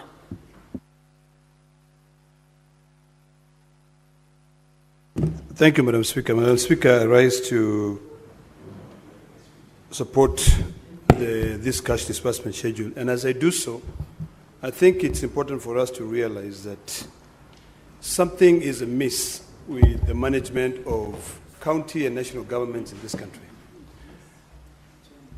The county governments are autonomous. I've listened to my colleague, the Chief Whip, lamenting that governors are not paying their bills when they're supposed to pay, and calling for them to pay those bills so that everything can be able to move, including the floor, including the nightlife. Mr. Speaker, Madam Speaker, I don't believe, and I'm not in the business of defending governors, but I don't believe the problem here lies with the governors. The problem lies squarely with Treasury. And we must call a spade a spade. If we want to be able to move with development, to be able to make sure that projects in the county governments are not interrupted, we must call a spade a spade. The Constitution, Article 219, is very clear. And I remind each one of us to pick the Constitution, read Article 219. A equitable share of a county government must be released without undue delay. We are now talking about a cash dispensable share.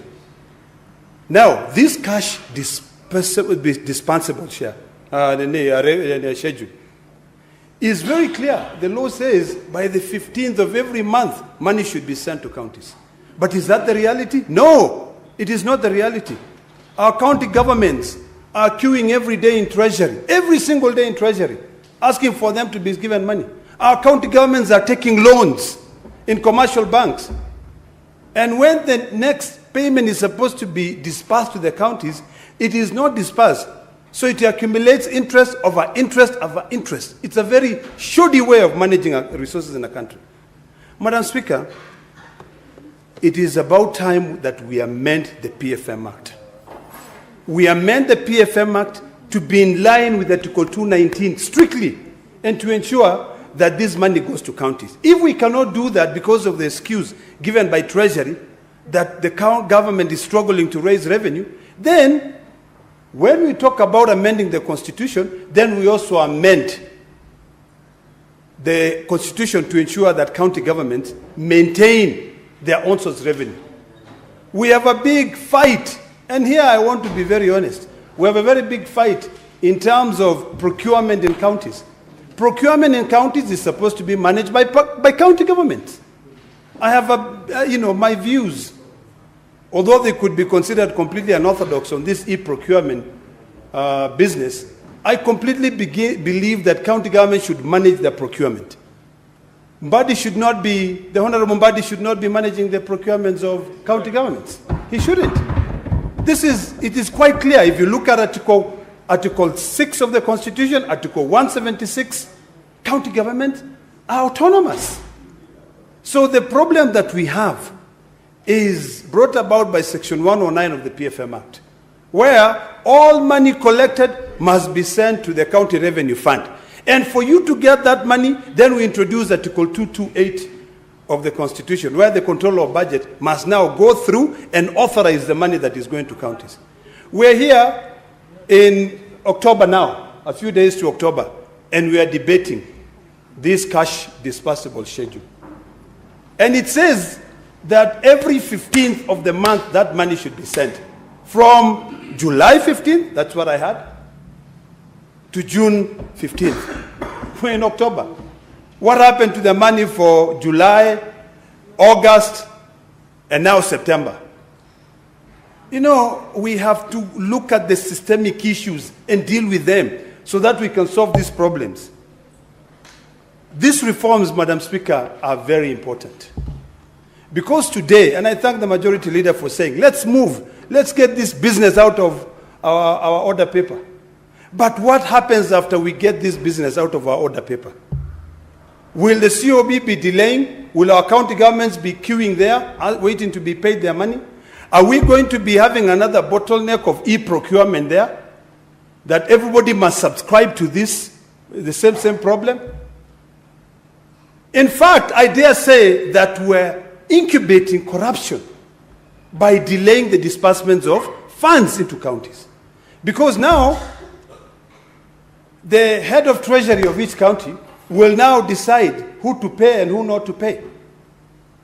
But if we have everything moving without any problems, where the money has already been sent to counties, we will not have salaries delays. I've seen counties where people have not been paid for 2-3 months. Service delivery is interrupted. Suppliers suffer. Others, vehicles are auctioned, properties are auctioned because county governments have not paid. But all of us here standing here, we are blaming county governments that they are not sending the money. Yet, the problem is in treasury, minding into business that they should not be minding into it. So if the truth of the matter is that we are not able to collect enough revenue to send revenue to counties when that money is due, then let's consider, once we pass this referendum bill, and then hopefully we can consider amending the Constitution, let us now then define what this autonomy is for county governments. Let us allow them to keep their own source revenue, account for it, and even introduce an Auditor General specifically for counties so that we can see some progress. So, Madam Speaker, it is imperative that when we are discussing this, we become realistic, we become candid on what the challenges are, because the delays in sending monies to counties is negatively impacting these counties. It is impacting their ability to pay employees. When you don't pay your employee, you don't expect good returns. And that is the reason why this country is still lagging behind, because there is no morale. You find county government employees, they are just running around the streets. Some of them have taken their jackets and they're packed, they've just put it there. They have gone into their offices. You go to our hospitals. Senator Halwale is saying, county governors take drugs to the hospitals. Camps are saying, I will not give you drugs until you pay me my bill. Then the county government say, I've sent it to COB. Their language nowadays is COB.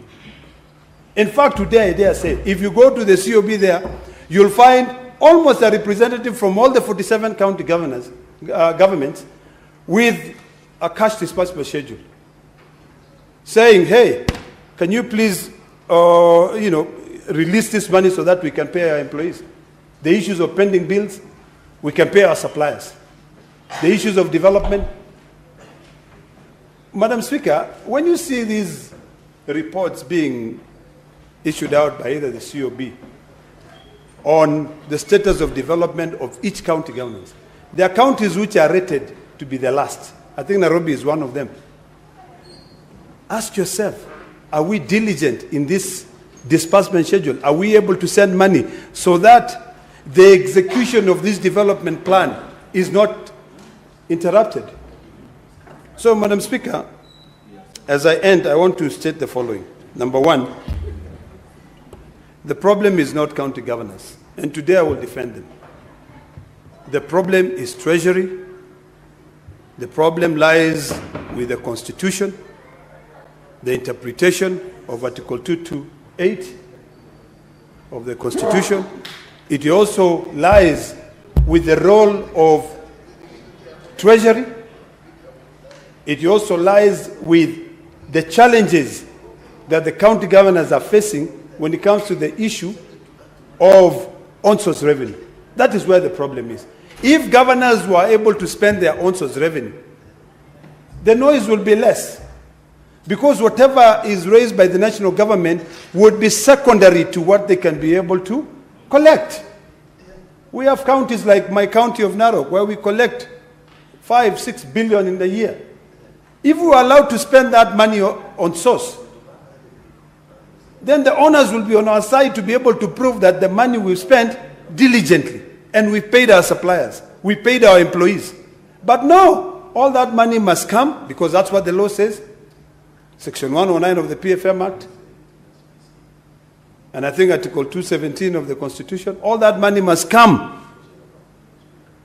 to the County Revenue Fund, and then that money is budgeted for. I think we just need reforms on all these budget issues, cash disbursement, because if we don't reform, we will be lamenting day in, day out.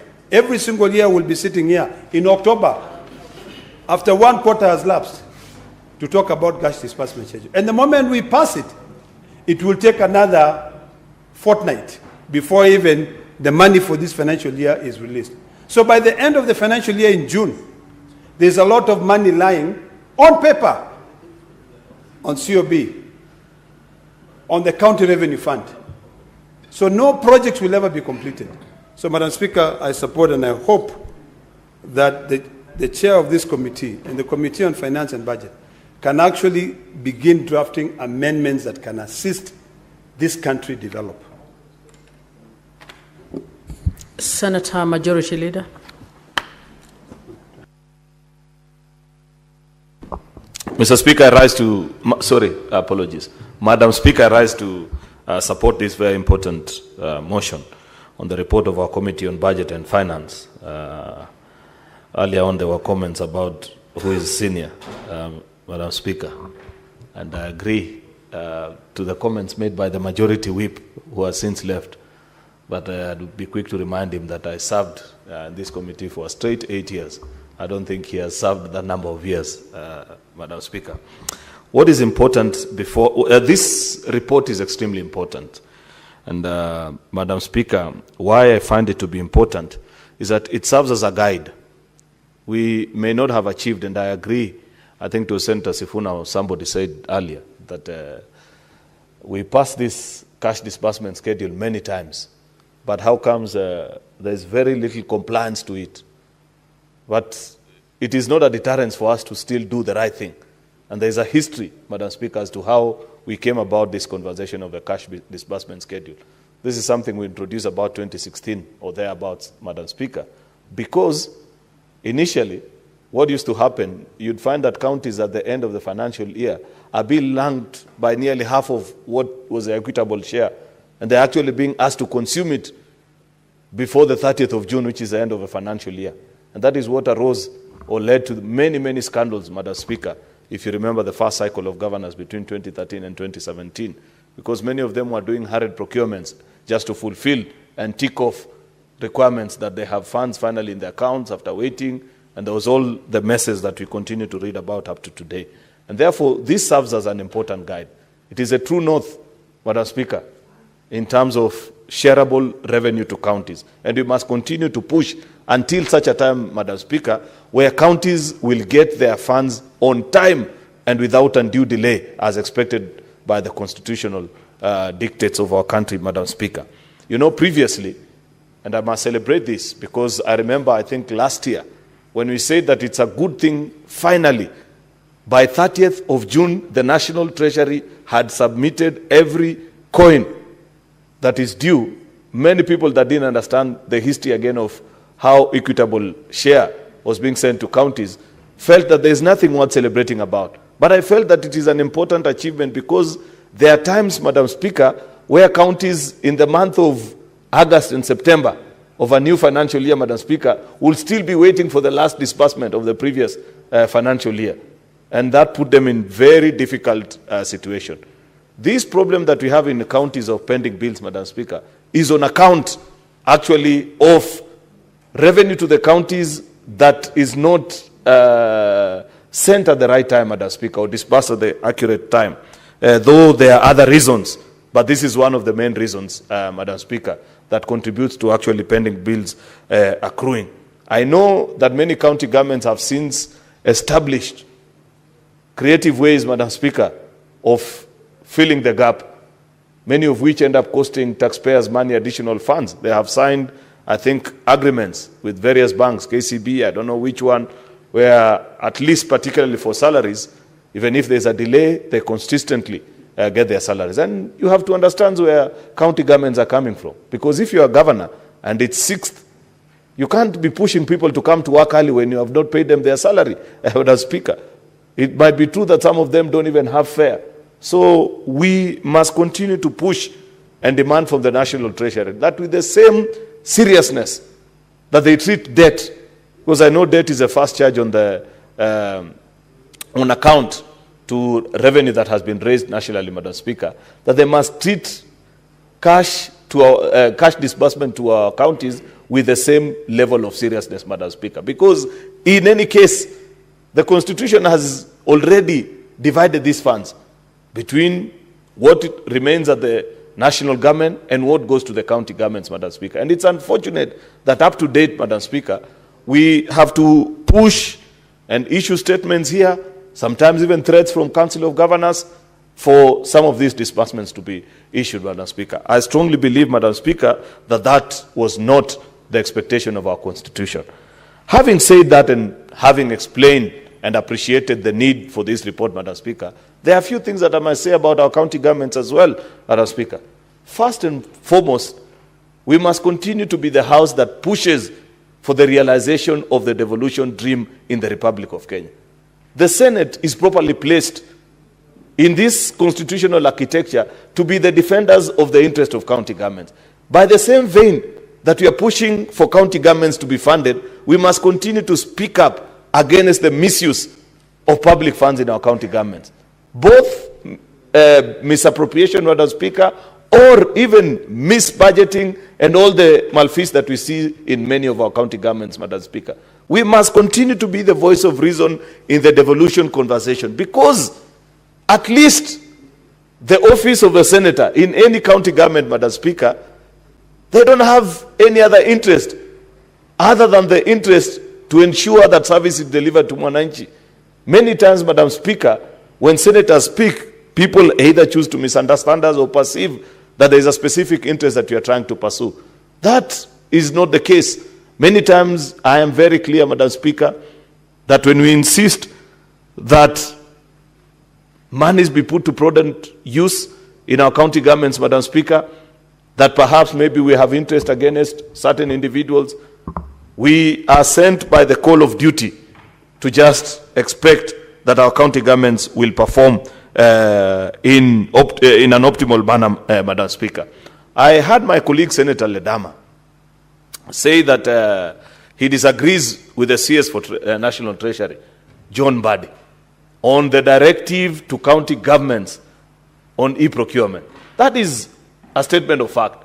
There is no way the National Treasury can direct county governments on their operation. That is common sense. However, Senator Ledama, the part that I disagree with you is a part that you appear to be actually making excuse for the kind of procurement practices that we are seeing in our county governments. In fact, we should be leading the way as a Senate in ensuring that county governments do their procurement electronically so that you are able to trace and know at what services are these county governments procuring services. We saw a report here the other day from county governments where they're buying a bottle of soda at 1,000 shillings.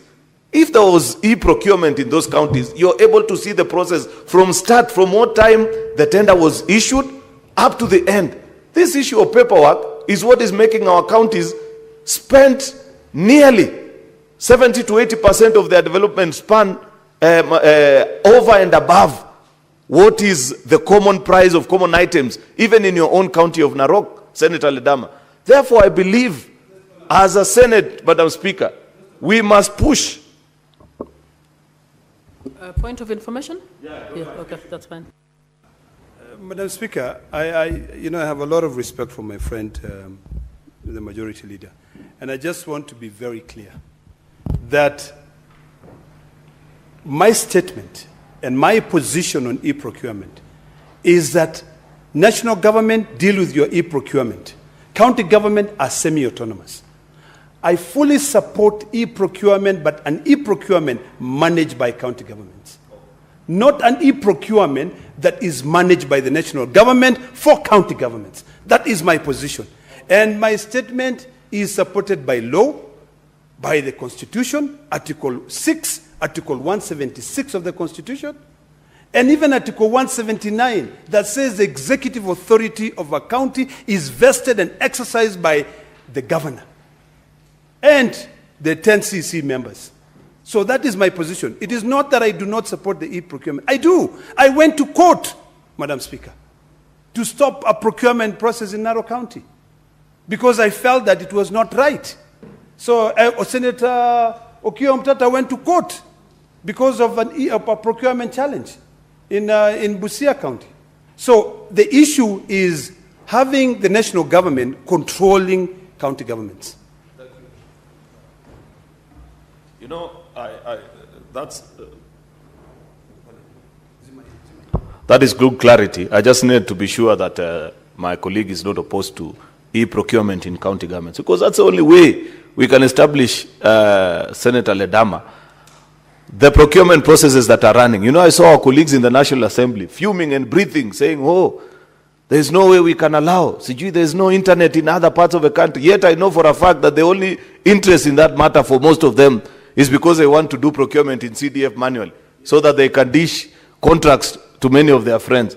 We must be different, senators. We must be firm and tell our county governors that we want to see a procurement process that is transparent. And the only way you can do that, do this thing electronically. In fact, many of the people that you procure services from, they know how to run digital systems. Let them upload their quote so that I'm able to evaluate and know what is it that led to me losing out on a particular tender, why a certain contractor was awarded, at what price, things that members of the public cannot see now. I said in this house yesterday that the one thing I appreciate about SHA, Madam Speaker, is the transparency of posting how public funds are being sent to all these institutions so that people can read.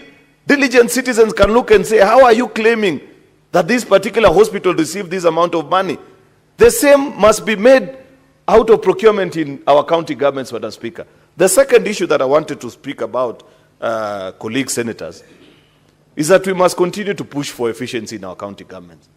Last session, when we tabled here the reports from the Public Accounts Committee, Madam Speaker, on financial year analysis of all our 47 county governments, doesn't it bother you, colleague senators, that of all the 47 counties, first of all, none meets the statutory edict of using up 35% of your resources on actual development? Doesn't it bother you that more than half counties, more than half of our 47 counties, Madam Speaker, are spending half of their shareable revenue to pay just salaries? Senator Kalwale, that will bother you. If the 10 billion you're sending to Kakamega, 5 billion is being used to pay the 10,000 people you're talking about, shouldn't we be concerned as a house? Those are the things that we must begin to speak about, Madam Speaker, if we are true to the dictates of our constitution on the objects of devolution. Because I believe, Madam Speaker, that when Kenyans voted for this constitution, they believe that they were voting for services to come closer to the people. It's not for one individual in my village to be employed. Then a governor comes and says, oh, you know, in this village, I've employed so-and-so as this, as a warden or the other.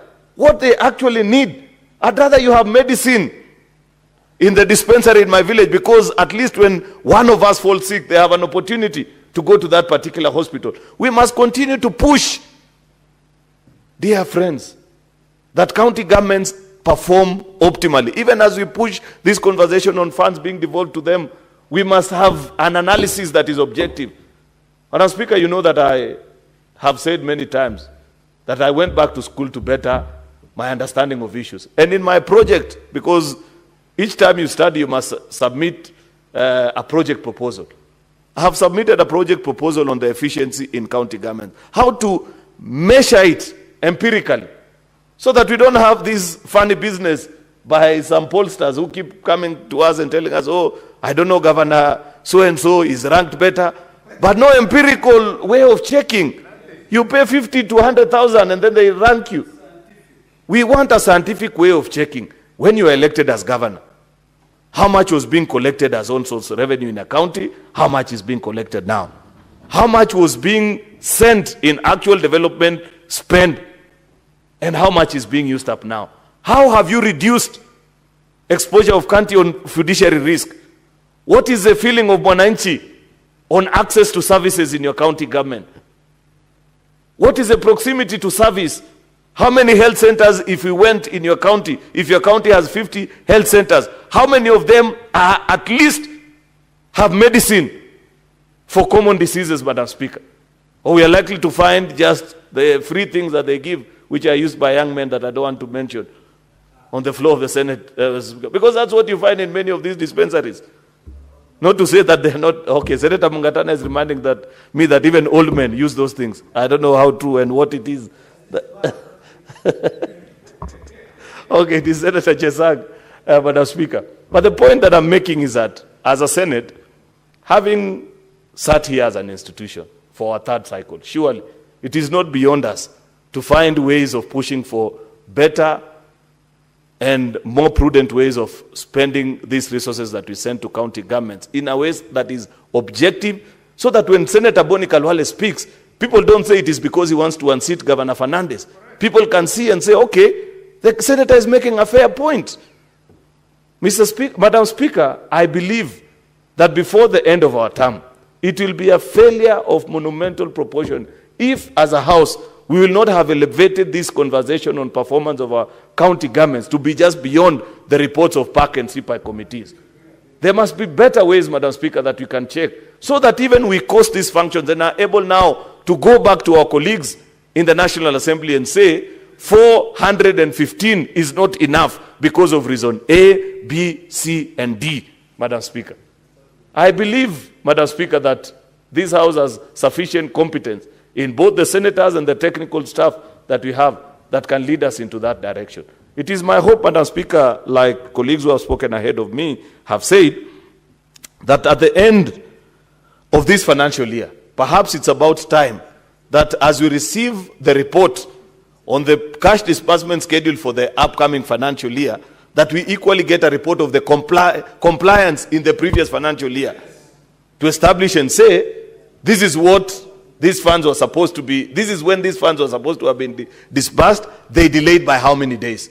So that then we continue to push on this particular item and ensure that our county governments are properly and sufficiently funded to take services closer to Mwananchi. With those many remarks, Madam Speaker, I beg to support and hope our colleagues, we can conclude on this debate actually today, so that money can flow as it's supposed to be to our county governments. I thank you, Madam Speaker.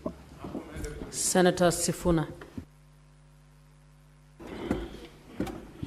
Madam Speaker, I hope the majority leader understands the feeling of the futility of this exercise year in, year out, because he himself has expressed those frustrations that, in fact, after we do all this,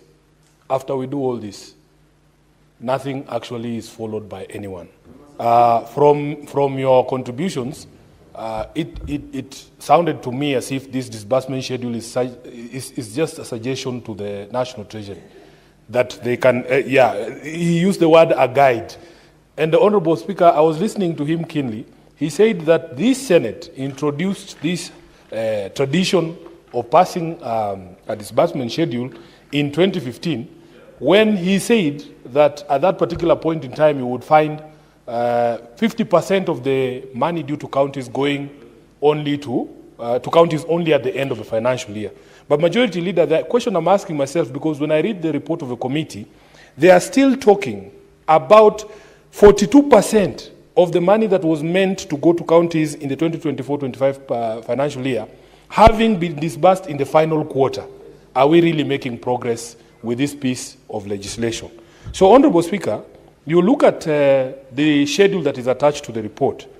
It creates this image that because Nairobi has been allocated 21.4 billion shillings in this financial year, 1.7 billion shillings should be released to the county government of Nairobi on the 15th of each month.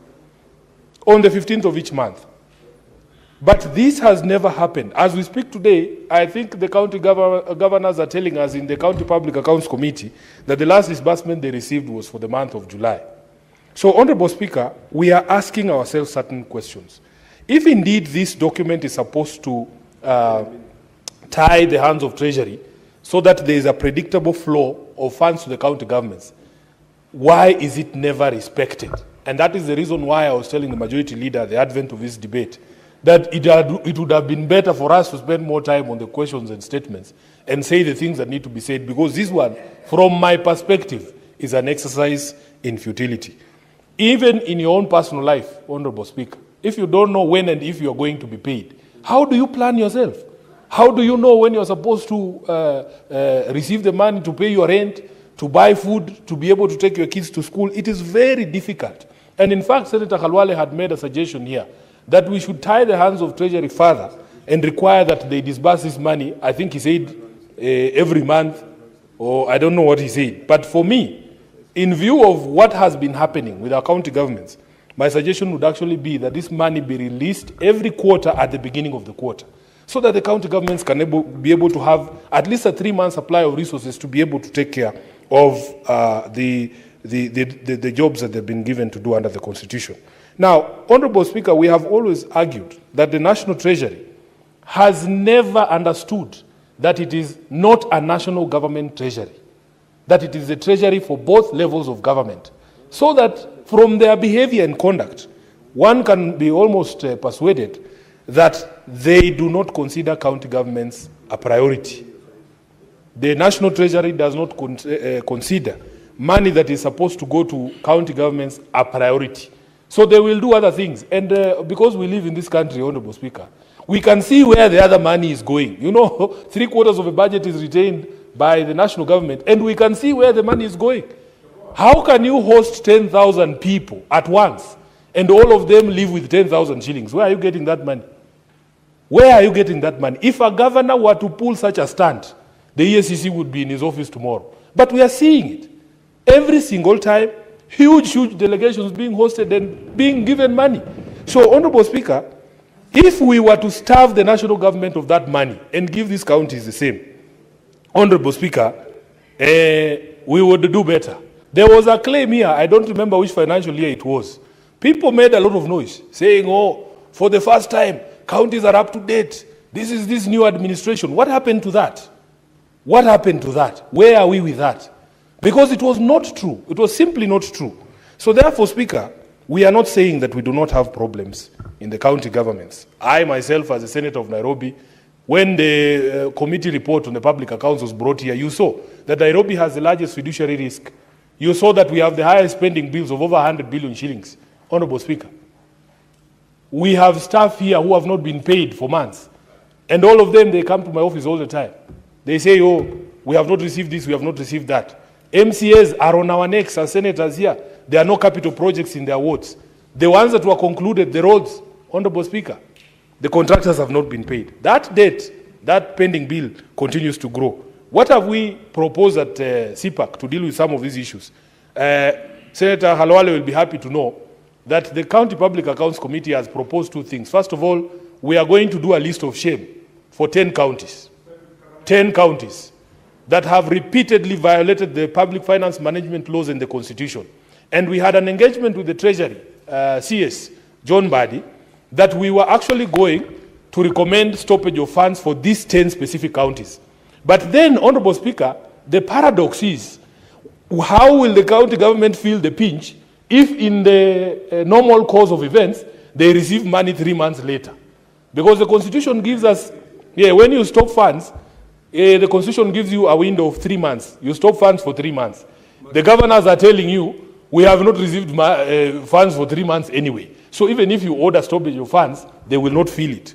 But we need National Treasury to cooperate with us so that when we put these mechanisms in place, they actually work. I have heard also the majority leader lament about this opinion polling that ranks various governors and even members of parliament. And at County Public Accounts Committee, we have actually suggested and we will be proposing to this House that the best ranking for county government performance can only come from the Senate. It can only come from the Senate and its committees. You combine all these reports of all these counties, Education Committee, the Health Committee, the County Public Accounts Committee, and then you as a Senate can give an objective ranking as opposed to these posters who, as you have had accusations flying around from the majority leader, are not very reliable. Honorable Speaker, on e-government procurement, I also want to just add my voice to the sentiments that have been expressed by my colleague from Narok, that in fact, that EGP, and I believe there was a court order that stopped the implementation of that EGP, but because this government is not known for respecting court orders, they have chosen to ignore this one as well. We want to advise the National Treasury that nobody has anything against technology. Nobody has anything against deploying technology in procurement. In fact, we believe in its ability to be able to bring greater transparency to some of the happenings. And when majority leader referred to the SHA system, I was just laughing because immediately this government realized that Kenyans are going through every payment on the SHA website. What did they do? They pulled it down. They pulled the system down so that we could not see which hospitals they were paying. So if we do not have a national commitment to fighting this vice, let us not pretend that technology will come in and be the panacea to all these problems that we have been facing. I want to agree strongly that the e-procurement can be deployed separately without any one government level having to exercise jurisdiction that it does not have over the other governments. So let us have our own EGP at the county levels, let the government at the national level do its own. So, Honorable Speaker, with those many remarks, I want to conclude by saying I support the report of the committee. Senator Cherarke.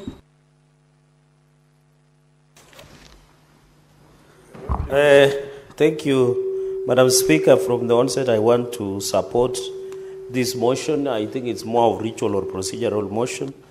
But, Madam Speaker, I want to correct a misconception that was advanced by my neighbor senator on that when we are on dates with girls and wives is that they pay our bills. They don't. In fact, Madam Speaker, I want to present as statistics that as the neighboring county, we have rescued many girls from Luhya Nation, the neighbors, by marrying a number of them. If you come to Nandi, we have a quite number, which means the Kalwales and the likes of this world are doing badly. Because we are very generous. We are very generous and supportive, Madam Speaker, as you are aware. So in that region, Kalenjin men and Mwaso Nandi are highly sought after. Order, Senator Cherarke. I am not aware of anything. No, Madam Speaker, I'm making you aware, Madam Speaker, because Senator Kalwale inferred in his remarks, Madam Speaker, so he should be excited that we are good neighbors and we are very generous, and we'll continue to support the girl child from Kakamega and other counties in that region. Madam Speaker, let me make a few comments. You know, under Article 219 of the Constitution, Madam Speaker, any money that is appropriated by Parliament should be dispersed without undue delay. I have never understood the wisdom, either of it or lack of it, why we do cash disbursements. Because the moment we have done, and the Constitution under Article 219 is very clear, that it should be dispersed without undue delay. So I don't know whether we are following the Constitution, we are violating the Constitution, we are defiling the Constitution, we are rewriting the Constitution, Madam Speaker. We must be very careful because Article 219 is sacrosanct. It is the people, and it has been passed as is, Madam Speaker. So I don't know why we are passing the cash disbursement schedule. And then it looks like it is a suggestion or a love letter to the Ministry of Treasury where they have not dispensed this money. Madam Speaker, to whoever much is given, much is expected. Sometimes you want to oversight governors, but sometimes they don't have the resources that has been dispersed or on in time, Madam Speaker. And therefore, this issue of cash disbursement schedule, Madam Speaker, is very unfortunate. You have seen the rise. We are approaching almost 200 billion Kenya shillings in terms of pending bills. Of course, Nairobi is leading, Madam Speaker. And we have had a discussion with Controller of Budget and the Office of the Auditor General. No one has understood the genesis and the origin of the pending bill. Because I thought the law is very clear that you cannot procure without a budget. Then how does it come that pending bills are rising, yet the budget blinds have been developed by the county assemblies across the county, Madam Speaker? So we have made a resolution by Narok Senator on the payment of pending bills. But as we talk today, on average, all counties are having a pending bill of $1 billion plus. And one funny thing about these pending bills is a dangerous mongrel. Let me use the word correctly. Is a dangerous mongrel, Madam Speaker, because you are being told there are verified pending bills, unverified pending bills, legible pending bills, ineligible pending bills. Then, Madam Speaker, one funny thing is that the verified pending bills are being paid. The county governments are still telling the suppliers, can you still bring, we verify again? So, Madam Speaker, it is a quagmire. It's a confusion. It's a creation of a mess. And the solution to most of these pending bills, Madam Speaker, is a system called e-procurement. We must agree. You saw the Kiricho the other day, they were buying a soda of 500 ml with 1,000 shillings. A soda you buy with 50 shillings, 100 shillings, Madam Speaker. Water like this that we drink on the floor of the house is 50 shillings. But when you go to government offices, they are buying it with almost 1,000 shillings. It is because of that gridlock. And I agree. County governments, national and county governments are mutual and distinct, and they are semi-autonomous. But what we must agree is to make sure the e-procurement that are rolled out by Council of Governors should be something that they own it. We are not saying the national government should patronize, should overload on the system that they create. But e-procurement will allow transparency, will allow accountability, and will ensure, and that is why you saw members of the National Assembly opposing e-procurement, is because they know what they do with the CDF. Madam Speaker, you were in the floor yesterday when we were crying loud about food for prayers in some schools in Kilifi. Yet there are CDF that is being provided daily. That money should be used for school feeding program. We have pushed, and I remember Senator Otsotsi committee where we were asking, or was it education committee, where we were asking about school feeding programs of ECD centers. Because it has shown the more we do school feeding programs, the more the attendance of school, the more the children perform better in class because they are getting access to food. And the argument yesterday, Madam Speaker, was that the budget of education is approaching a tune of 800 billion. But where is the capitation? Why do we still have ghost schools, ghost students, Madam Speaker? And therefore, on this issue of accountability, we must be sure. And Madam Speaker, a few weeks ago, I think a week or so, the EACC appeared before us. And one of our concerns is that we are dispersing a lot of money, but we are not seeing, I'm aware the EACC are auctioning property close to 600 million belonging to former Migori governor. We must be creative on how we can recover the issue of corruption proceeds that are being perpetuated by senior county officials and county government officers, Madam Speaker. That is a significant space. But we are not telling EACC when they end up plea bargaining agreement, it should not be that they take away the proceeds of crime, including property and acquisition, freezing of property, but leave again the perpetrator. They must be punished in equal measure. We need to punish corruption in this country, Madam Speaker, that when you are mentioned, there are rumors that you are allegations of corruption, you commit suicide like what is happening in Japan. Or if it becomes to the wire, we shoot you in town, in Jivanjika, that's Madam Speaker. So the issue of corruption continues to be devolved counties. We have said as a committee, and we have requested the EACC and DPP to be on the lookout so that we can ensure there is accountability. I remember, Madam Speaker, as I close that point, in terms of transparency, for example, and then EACC needs to be efficient. There were allegations of payroll manipulation in Nandi County last year, Madam Speaker. The EACC came with rat matters, they took away the computers, they have not even arrested a rat up to today. Or even call somebody to write statement on payroll manipulation. And remember, Madam Speaker, Nandi is spending almost 4 billion in terms of wage bill in every financial year. In this 415 billion that all counties have been allocated, Nandi is getting 7.7 billion in equitable shareable revenue. We have not even talked about conditional and additional grant. We have not talked about on-source revenue, Madam Speaker. So the point I'm trying to make is that EACC must be efficient. In fact, we had proposed in law, when yours truly was the JLAC chair, that corruption cases must be dealt and had and determined within 24 months, so that people do not sit pretty in office and interfere with investigations. So, for example, in Nandi, we are disappointed that after the payroll manipulation, where cronyism, favoritism, Madam Speaker, and others were being perpetuated through payroll manipulation, no one has been arrested. Even in the labor-based scandal of ECD cement, no one was arrested, Madam Speaker. And you want Kenyans to still believe that devolution is working? Kenyans must be told and understand. Because I know, Senators, the biggest question you face whenever you are in Vihiga, and I was fair a few weeks ago, people will ask you there is corruption in counties. So what is Senate doing about it? But they don't know the Constitution says only Parliament or the Senate national can recommend. Madam Speaker, there are many reports we have brought here as Public Accounts Committee. We have made recommendations. We have directed investigations. But the people who are tasked to do the job, EACC and DPP and DCI, must do their job. And if Kenyans think in future, if we have to amend the Constitution, the way my brother from Narok has said, then we amend and give power to Parliament to investigate and prosecute and jail. Because whenever we go to Wananchi and tell them this money has come, they tell us, where is the money? Money has been stolen. When you come to EACC, they tell you we are doing analysis to the file. File has been taken to DPP. DPP, the file is not prima facie. The file is a skeleton. Somebody has been discharged, Madam Speaker, without due regard.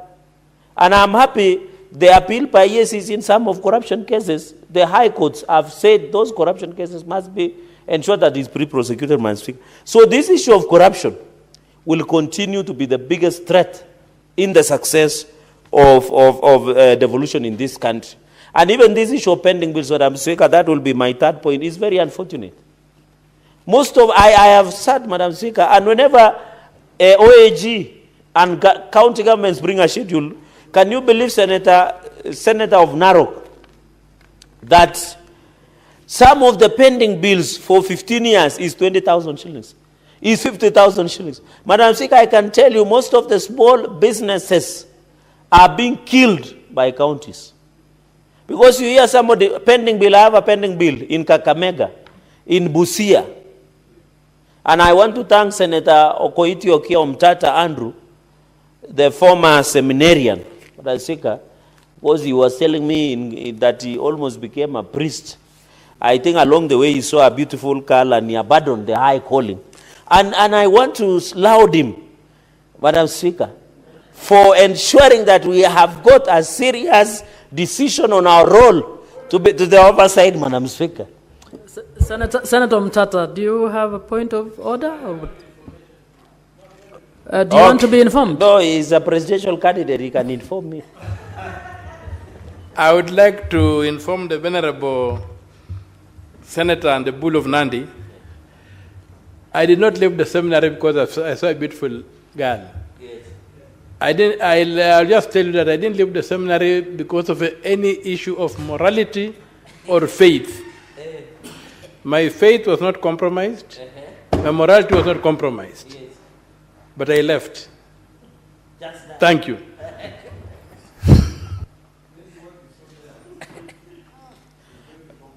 Madam Speaker, maybe what he saw in seminary could have compromised his decision in faith and morality. And that is why I was saying we must ensure that the decision that Senator Okiya Omtata, and he is enriching the legal jurisprudence in terms of devolution role in this country. And I want to thank him on behalf of all of us. You know, Madam Speaker, oversight has become under threat. You remember there has been a conversation that even Senate should not be doing oversight. And the deputy party leader of ODM is looking at me and smiling, Madam Speaker. Very sad and tragic that it's MCS. Can you believe the MCS to do oversight? Look at the MCS of Nairobi. They were called and they were told to abandon the agenda of impeaching the governor, and they abandoned. So can you imagine MCS oversighting anybody? While I respect and I have a tremendous respect for MCS across the country, and I believe that they should be given better capacity and ability, they don't have that mojo to all governors to accountable. And I hope the deputy party leader of ODM, Senator Utsosi, will correct that perception in future, because we know ODM has pro-devolution in all aspects. But I'll speak at the issue of capital projects. That will be my third point, is we have noticed. We have noticed, and that is why I was saying on the pending bills. It is tied up between projects and the pending bills, Madam Speaker. Because on this issue of pending bills, and I want to say, I don't know, maybe other counties are different.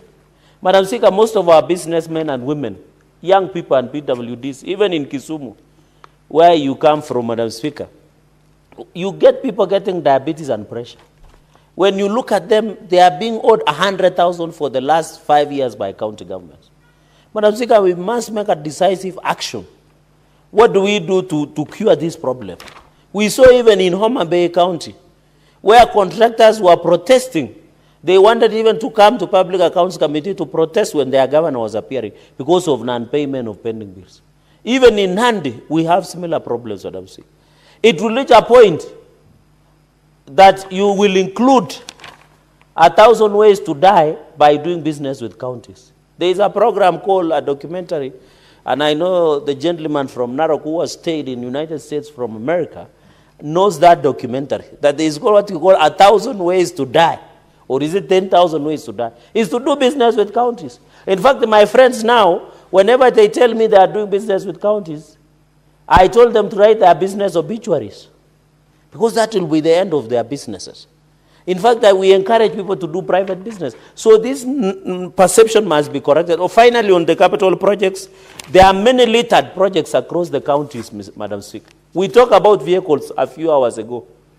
There are projects, for example, in Nandi, and I saw my governor saying that there is a project complete in Kapsengere. Kapsengere is near Nyangori, where PH headquarters. There is no Kapsengere dispensary hospital as told. My neighbor knows that. You come to Kobuja, East don't throw away. Next to East, that Kobuja hospital as told. In fact, Kobuja is center where he comes from, and I want to appeal to him that we have passed the money. At least he can build a public toilet in Kobuja center where he comes from. Even if you go to Chepterwai, near Mudete, the Chepterwai level 4 Nyayo hospital as told. You come to Mosoriat, you go to Tindred, Maraba Hospital, Madam Speaker, they have stole. Even the mortuary.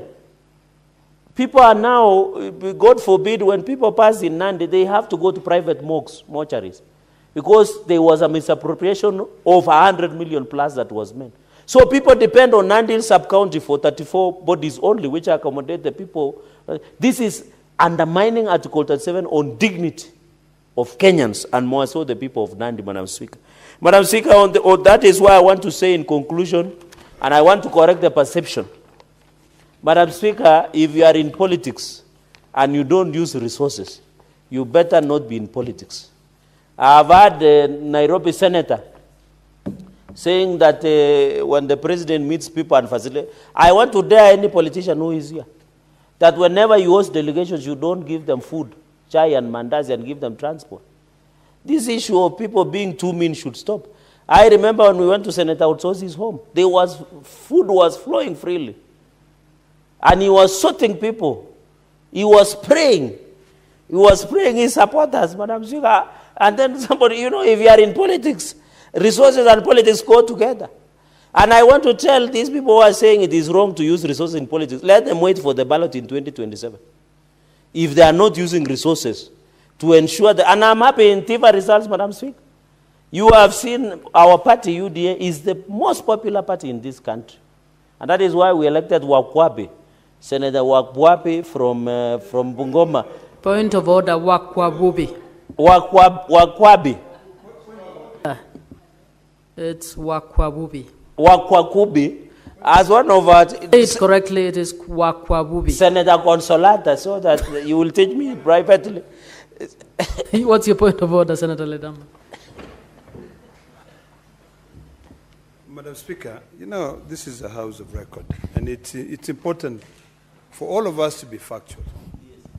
I'm a member of ODM, and my good friend is a member of UDA. I've seen the TIFA report. Yes. But unless my good friend is willing to table it here, he should withdraw what he just said. Because the popularities of counties, what is fact of political parties? My political party of ODM, your political party of UDA, the popularity is not what it was in 2024 and versus today. That's a fact. So I want to ask you to either withdraw that statement or table the report here so that we can actually be factual. Because, you know, this is a house of record. Senator... Madam Speaker, in conclusion... Can you respond to that, please? Please. Yeah, just withdraw if you are not able to... No, I'm not withdrawing, Madam Speaker. I will table the TIFA report tomorrow to show that UDA is the most popular party. And in fact, President William Ruto will be re-elected in 2027. Those are facts that are in that TIFA report. I'm willing to table tomorrow in the afternoon as per your guidance, Madam Speaker. So in conclusion, let us appeal that this money go to the people so that they can get value. This is their tax, and I think that is what is important in this report, and commend the Finance and Budget Committee that I want to assure Nandi, Madam Speaker, will get 7.7 billion in this financial year of 2025-2026. And in future, Madam Speaker, when some of us will better things in that county, God willing, when I'm called, we will ensure Nandi is transformed into one of the world-class counties that we have ever seen in the history of this republic. With those many remarks, Madam Speaker, allow me to support and congratulate the committee on this report, and I hope the compliance will come automatically as per the Constitution. I support. Senator Osoti.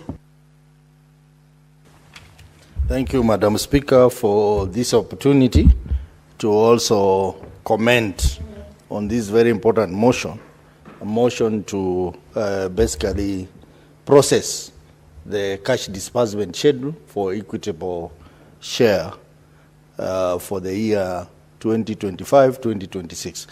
Mr. Speaker, I want to join my colleague Cheragei, who said that, and Honorable Sifuna, who said that I do not understand why every year we sit in here debating how cash should be disbursed to our counties, when there is clarity in law.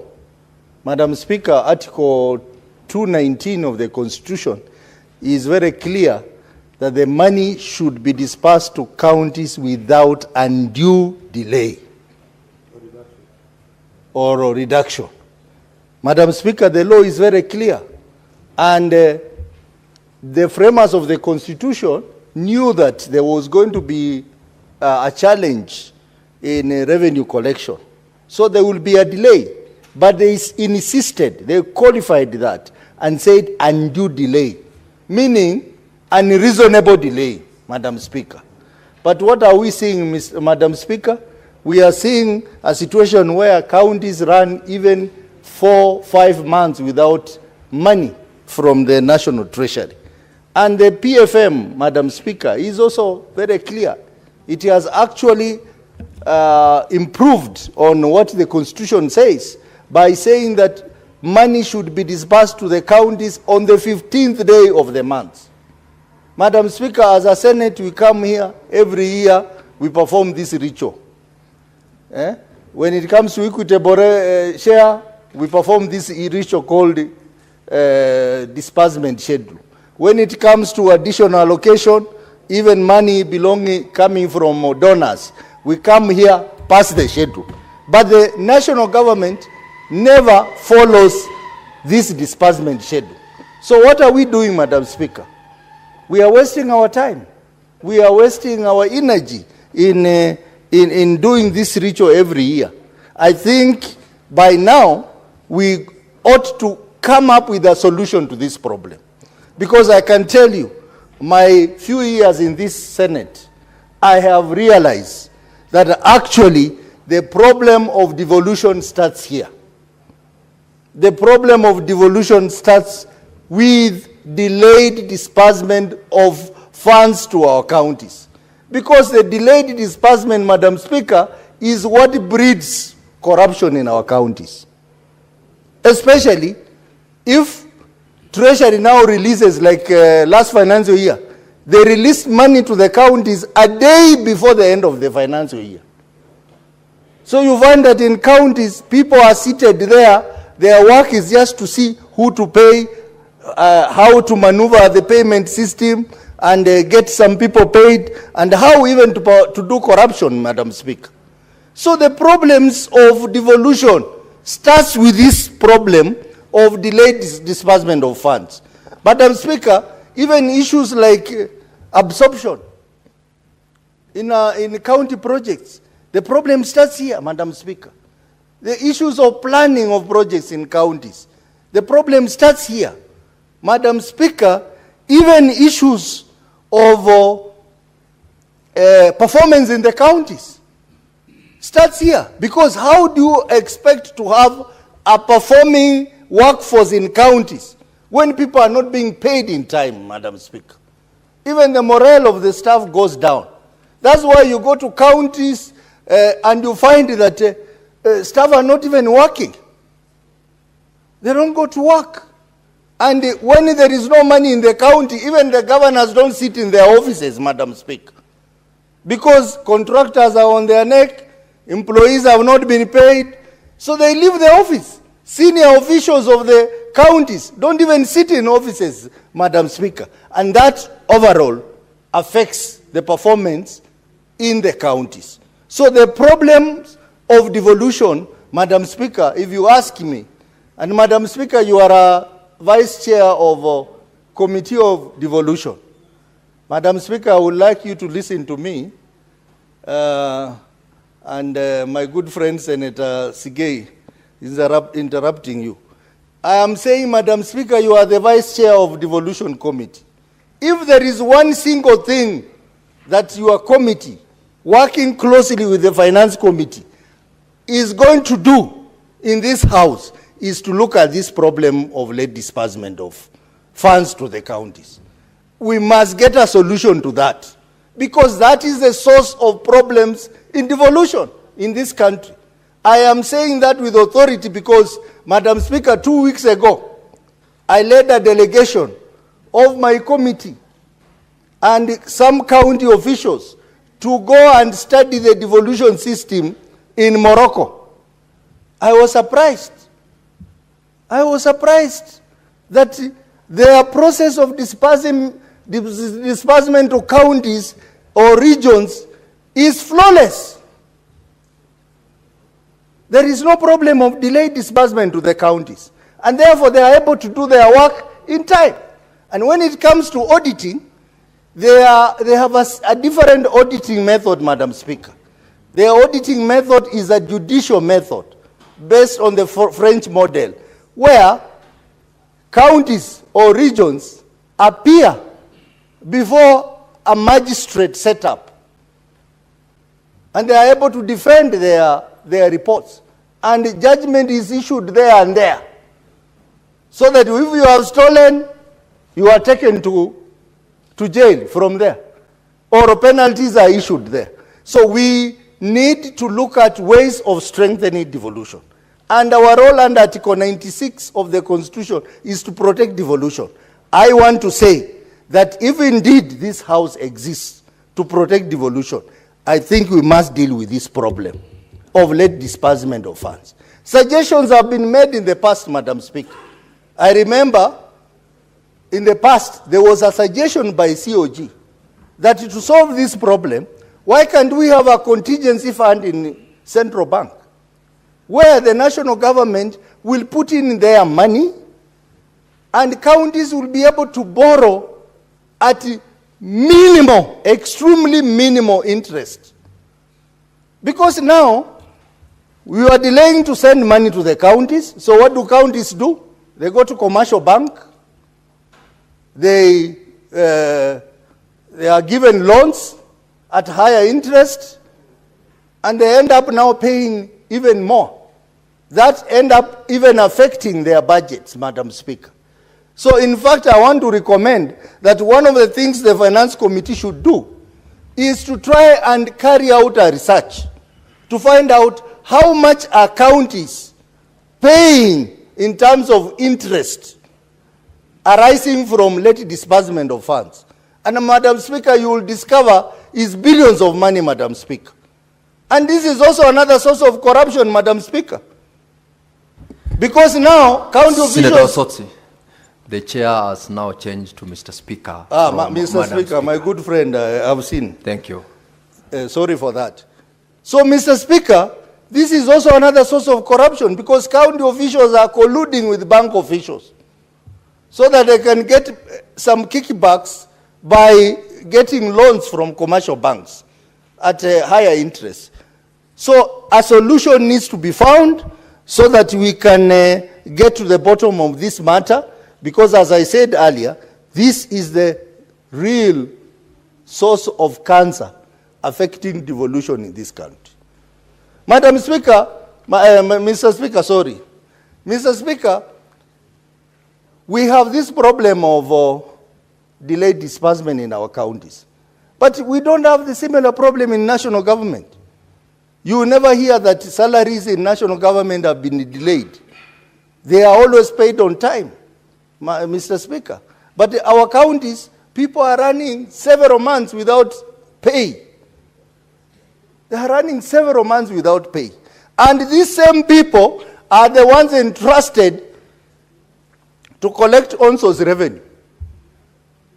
So what are they going to do? They will simply collect the ONSO's revenue and pay themselves, waiting for the salary to come. And that's why we are having a problem with ONSO's revenue management in our counties, Mr. Speaker. So, Mr. Speaker, we want to ask the Treasury, if this House of Parliament can pass a disbursement schedule, and you take it, you put it aside like a piece of paper, some junior officer there who manages exchequer is more powerful than this House, that we can pass such an important motion and then nothing happens. I know recently, Mr. Speaker, we passed a disbursement schedule on additional allocation, which contained 80% were donor funds. As we speak now, that money has not been disbursed to counties. And yet it's donor money. So what happens there, Mr. Speaker? That even donor money that has already been remitted to national government is never disbursed to the counties. It is delayed because that money is put in other things, Mr. Speaker. It's put in other things, and our counties are suffering. And that's why, Mr. Speaker, I want to agree with Senator Wambua proposal that we don't need national treasury. We need treasury, Kenyan treasury, that is going to serve both the national government and the county government. We need a full department in treasury that is going to deal with the county governments. And not what is there now, Mr. Speaker. Because the national treasury is working at the whims of the executive, the national government, and they don't care about county governments. Something has to be done. And maybe we need a law to be brought to this House to be very clear on how the national or treasury is going to be organized, so that the treasury is not going to serve the interest of national executive. It is going to serve the interest of two levels of government. Mr. Speaker, I also wanted to demonstrate the effect, the spiral effect of late disbursement of funds. What happens? We are going to pass this disbursement schedule. They will sit on it for the next 1 month, and then they will disburse money for July. And then after that, that money now, counties accessing it, they have now to come to COB. COB now will take another 1 month. And then now when it goes to the counties, of course there is other delays there. The county assembly will even suffer more, because now the county assembly has to get their money through the county executive. And that's why we are saying that law that we passed in this house, the financial autonomy of county assembly, must now be implemented immediately, because the president has already signed it into law. Why is it not being implemented, Mr. Speaker? We want to see a scenario where this late disbursement of funds does not continue affecting the oversight in our counties. Because these spiral delays, it is also affecting the level of quality of oversight in our counties, because the MCAs don't get their money in time. MCAs are not paid in time, just like county officials.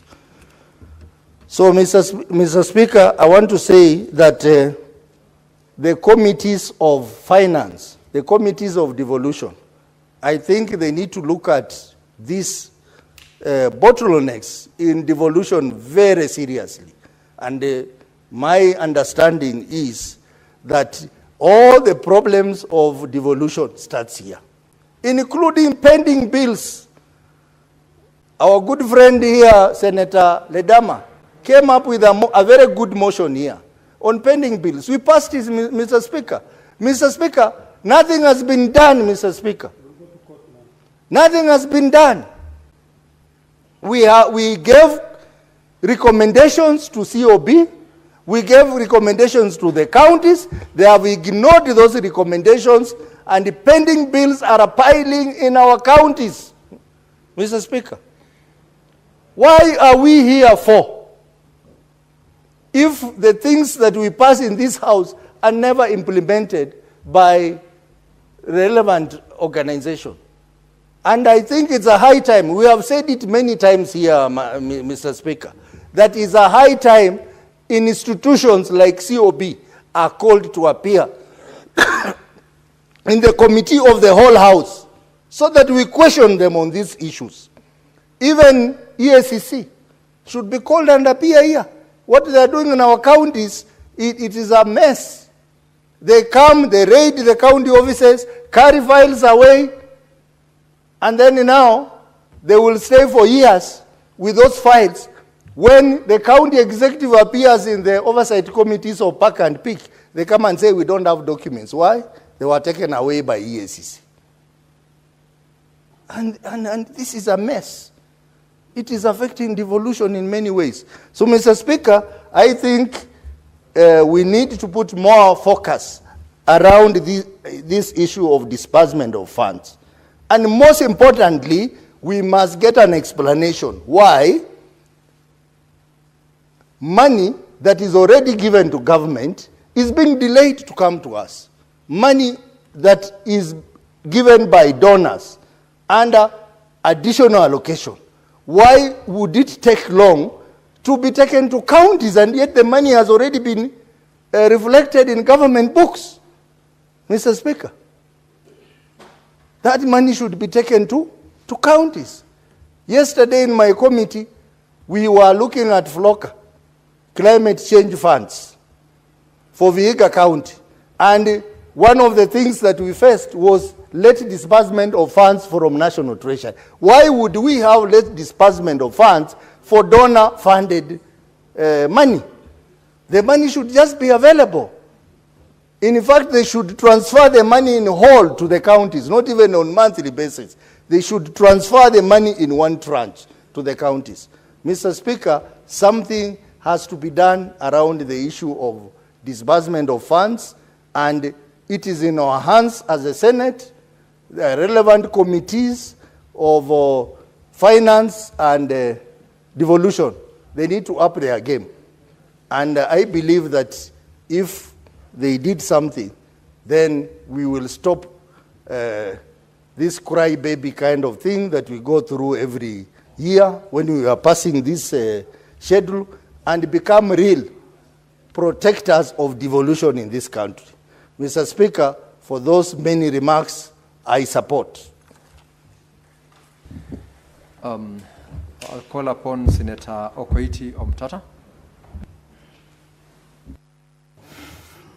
Mr. Speaker, I thank you for the opportunity to contribute to this motion, which I support, but with a few comments. Among my comments, I will start off where my good brother, Senator Soti, was going to but stopped short. Mr. Speaker, we are dealing with a design problem that cannot be solved with a lot of English. Yes, my county has been allocated some good money, and every month end it is supposed to receive, every mid-month it's supposed to receive some, about 630,000 shillings. It has been allocated 7.956 billion for the year 2025-2026. Now, the problem is with the national treasury is a design problem. The Constitution never anticipated or expected that the national treasury to be a ministry of the national government.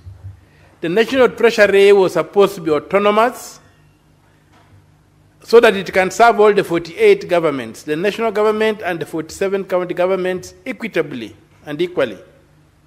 But because the National Treasury is a ministry headed by a cabinet secretary and headed by a principal, who is assisted by the principal secretary and the departments there. That's basically how Section 11 of the Public Finance Management Act defines the National Treasury. That is in contradiction with Article 225, Clause 1 of the Constitution, which clearly requires that the National Treasury shall be set up by an Act of Parliament, or an Act of Parliament shall provide for the National Treasury. To underscore that, if you go to Article 152, 1D, it clearly says that we shall have not fewer than 14 cabinet secretaries and not more than 22 cabinet secretaries. Not less than 14 and not more than 22. Much later on, in 225, is when the National Treasury is being set up. There's nowhere it was anticipated that the National Treasury would be part of the national government.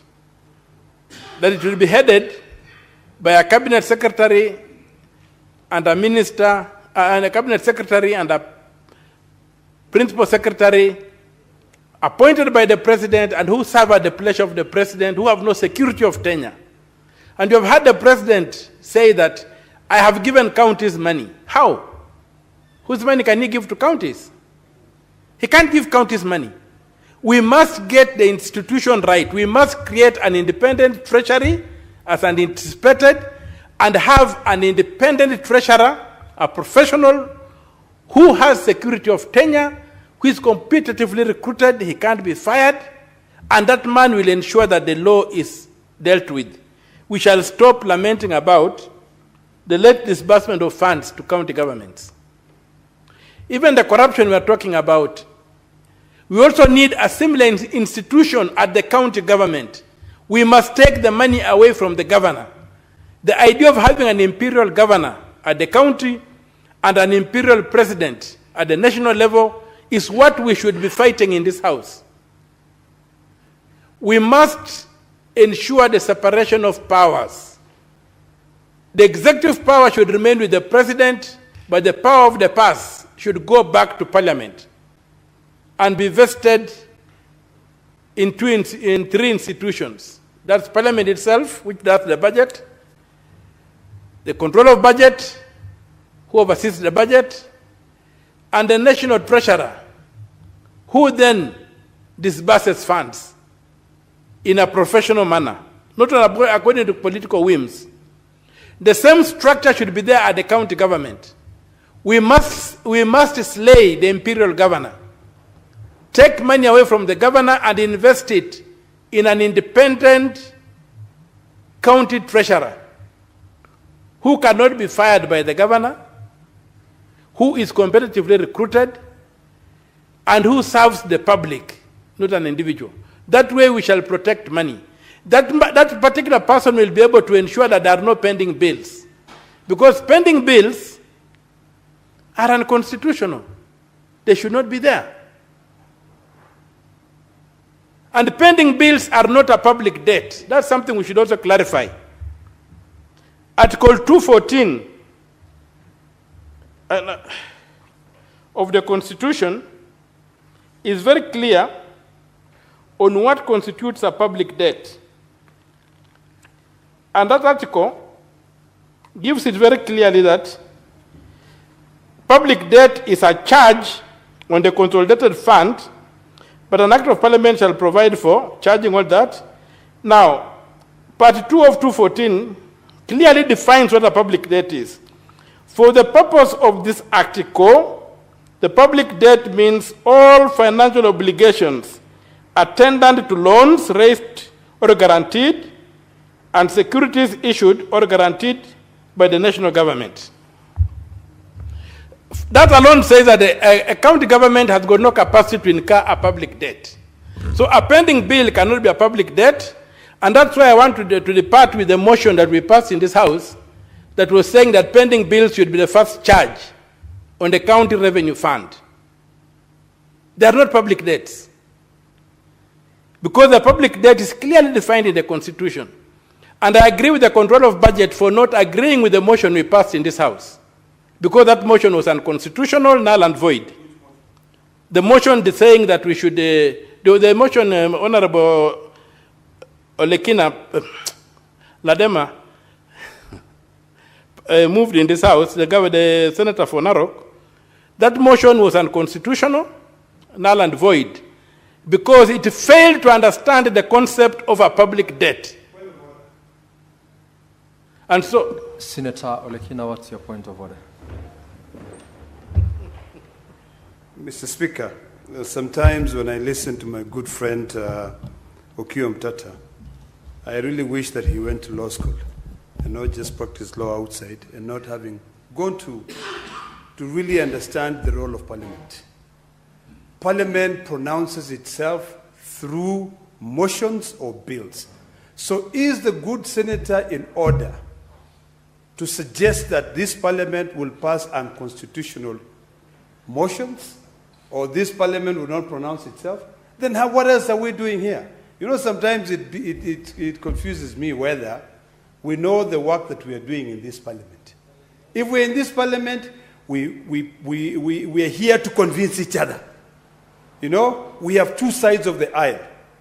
So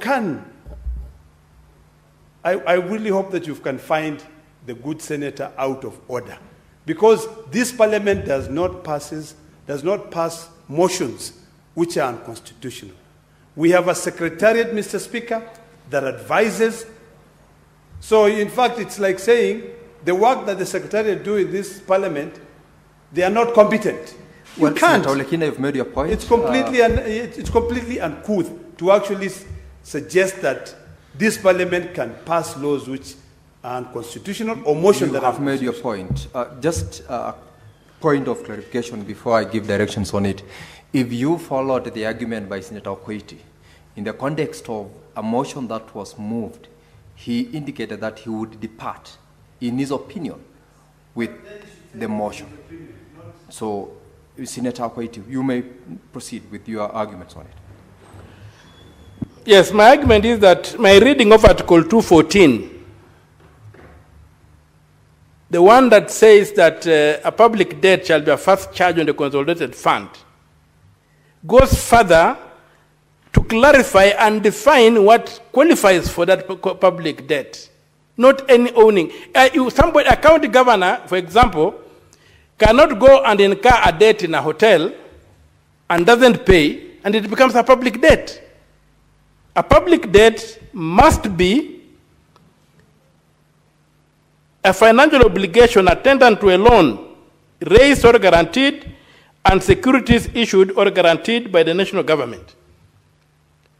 So, when we talk of pending bills, where suppliers have supplied goods and services and have not been paid, that cannot be a pending bill. That cannot be. Proceed to raise your point of order, Senator Olekina. Mr. Speaker, let us be factual and let us try to interpret the Constitution accordingly. County governments do not get their money from the Consolidated Fund. County government gets their money from the County Revenue Fund.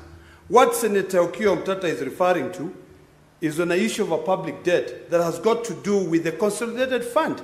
The Consolidated Fund deals with funds for the national government. The county government, all county governments accumulate pending bills by not paying money to suppliers. It's simple as that. I supply to a county government, it does not pay me. Every county government, Mr. Speaker, operates on a cash basis of accounting. There is an accrual basis of accounting and a cash basis of accounting. We can give accounting 101 to be able to differentiate the two. When you go to State Department, they are operating on accrual basis because they depend on the Consolidated Fund. County governments, every financial year, the money you have, you must spend of it, then what do you call it? It's a pending bill. So let us be clear, when we interpret the Constitution, let us be clear that the Constitution, if you read Article 219 is clear. A county share of revenue means raised by the national government shall be transferred to the county without undue delay and without deduction, except when the transfer has been stopped under this article. When you go back to 217, Mr. Speaker, because this matter is very clear and we need to be clear on it.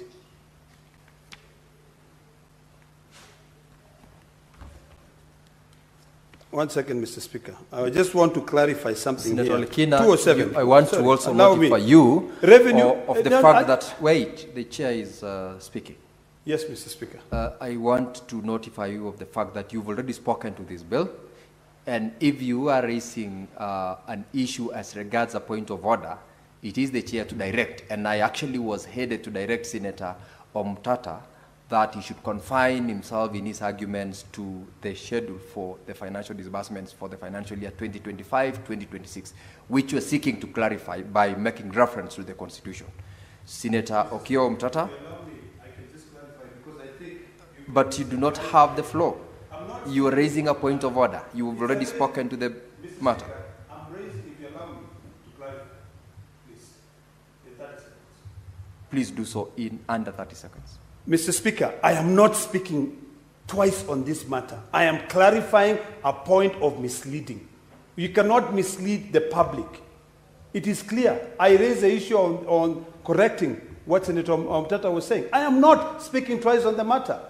I cannot allow such things to go on record when it is clear that the county governments get their funds from the County Revenue Fund. It is under Article 207 of the Constitution. You've made your point, Senator Okiya Omtata. Confine yourselves to the arguments. Yes, I'll do so, but I think Article 206 defines what a consolidated fund is, and the county governments don't get their money from the County Revenue Fund. They use the County Revenue Fund to disperse their money.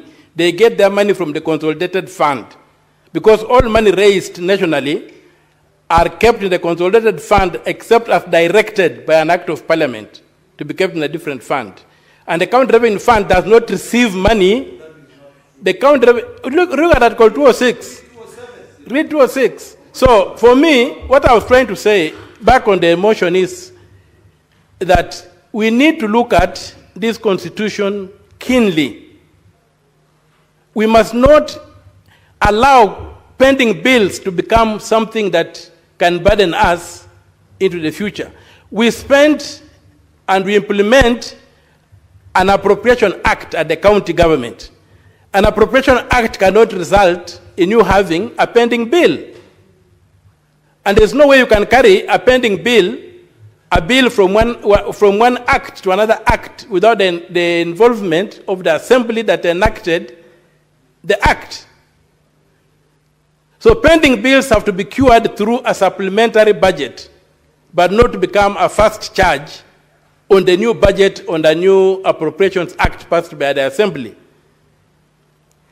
So we need to look at it, and I'm saying that one of the problems we're now having with finances in the counties, even when we disburse them, is that we have got a mechanism at the county government where the governor is an imperial animal controlling both the money and the executive power.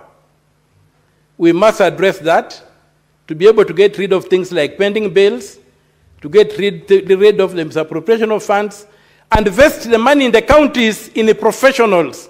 Let us have an independent county treasurer controlling the public money in the county. And at the national level, we must take the treasury away from the executive. The treasury cannot be a ministry of the national government. It must be an independent organ serving the 48 governments. It must also devolve, we must also slay the imperial presidency at the national level by separating the executive power from the power of the purse.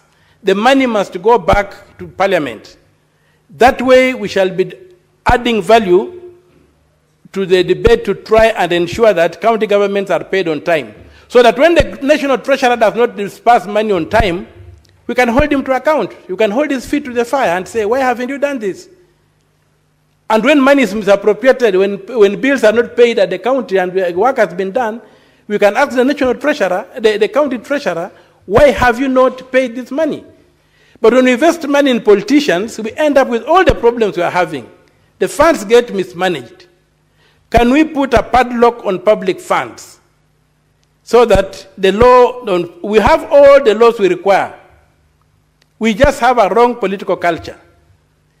Can we get a culture whereby we give the institutions the power they're supposed to have, get the proper designs, amend, get rid of laws like Section 11 of the Public Finance Management Act, which make the Treasury basically a cash box for the president, because the president controls the minister and the PS. And so you depend on the president to have money delivered to counties. And none other than the president has said that they have ensured money has gone to the counties. A statement that should never come out of a human being's mouth. Because the law says how the money should be disbursed to counties. And so, I really plead that we go that route. On the question of e-procurement, I'm a strong supporter of open governance. And digitalization of systems is one thing that will help us get proper open governance. So, e-procurement should go down to counties, only that we must find a way of implementing it in such a way that it is not abused, the way e-citizen has been abused. But if we do it properly, e-procurement should enable us to get to a situation, to a position whereby we are able to see procurement going on, and as it has been rightly cited by Senator Chererge, in e-procurement we will not be able to allow, because it is transparent and open, we will not be able to allow somebody to procure a bottle of Fanta or Coca-Cola for 1,000 shillings in the open market. So e-procurement is also something I would like to speak to, and I support, and I plead that those opposing it should direct their energy to how do we make it successful? How do we make it succeed and serve the public and not be a bottleneck on the public? Finally,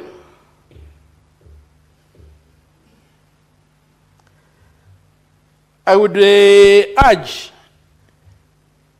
even as we talk about these institutional reforms, nothing stops the Treasury as currently constituted, if it really has the goodwill, to go down, to bend down and be able to disperse this money as required, because there's total confusion in counties where workers are not being paid, and some workers have obligations, are exposed to bank loans and what have you, and things get very complicated. So I hope that going forward, the Treasury will see sense in obeying what the law requires, both the Constitution, in a timely disbursal of funds, and the public finance management, which gives the date of 15th of every month that the required funds should be delivered. And I pray that the 7.956 billion shillings meant for Busia will be put to proper use when His Excellency Governor Dr. Paul Nyongesa Otuoma, gets this money, it will go to what it's required. Thank you, Mr. Speaker, sir. And with those few remarks, I support the motion. Thank you, Senator Okoiti. In your argument, I believed you made reference to the fact that we needed to lock up, get a padlock for public funds. I tend to think the opposite would have been the case. Get the hold of the key, because we need to spend that money. And therefore, we can't padlock it. We just need to get the right person to hold the key and take care of the public resources. Lastly, I will allow Senator Consolata to make her contributions also to the schedule for financial year 2025-2026 cash disbursement for counties. Thank you, Mr. Speaker, sir, for the opportunity. I also want to contribute towards the report of the Standing Committee on Finance and Budget on cash disbursement schedule. And I've observed the following, that one, if you look at the backloading of cash disbursements, definitely you realize that it curtails budget implementation at the counties. And in regard to the Constitution of Kenya, I feel that it desecrates, or rather contravenes, Article 203(1)(j) that talks about that requires revenue allocation to counties to be stable and predictable. But sometimes you find that the release of finances is gotten at the tail end of the financial years. So this will definitely hamper the service delivery at the counties. Then there will be a lot of blame shifting between various parties or between various actors at play. So to wrap it all, I have also observed that this must have stemmed from sharing formula. It builds on delayed disbursements. It also leads to pending bills and a lot of controversies at the counties. So much as we are deliberating on this fact, it is important to realize our mandate as a Senate, derived from what the Standing Committee has quoted, that is under Standing Order number 212(3), in conjunction with the PFM Act Cap 412A. So we need to look at those constitutional and legal safeguards in order to operationalize this. Because when we look at counties, devolution was actually meant for empowering the counties, bringing the services closer to the people. So when you look at this hullabaloo of late disbursements at the counties, it tends to affect a lot of progress in regard to projects. We have county CIDPs that will always highlight what is to be done at various levels. Counties will always submit their budget policy papers, the fiscal strategy papers, I think, to the Senate. And it is important for us to scrutinize that and see what is done at what level.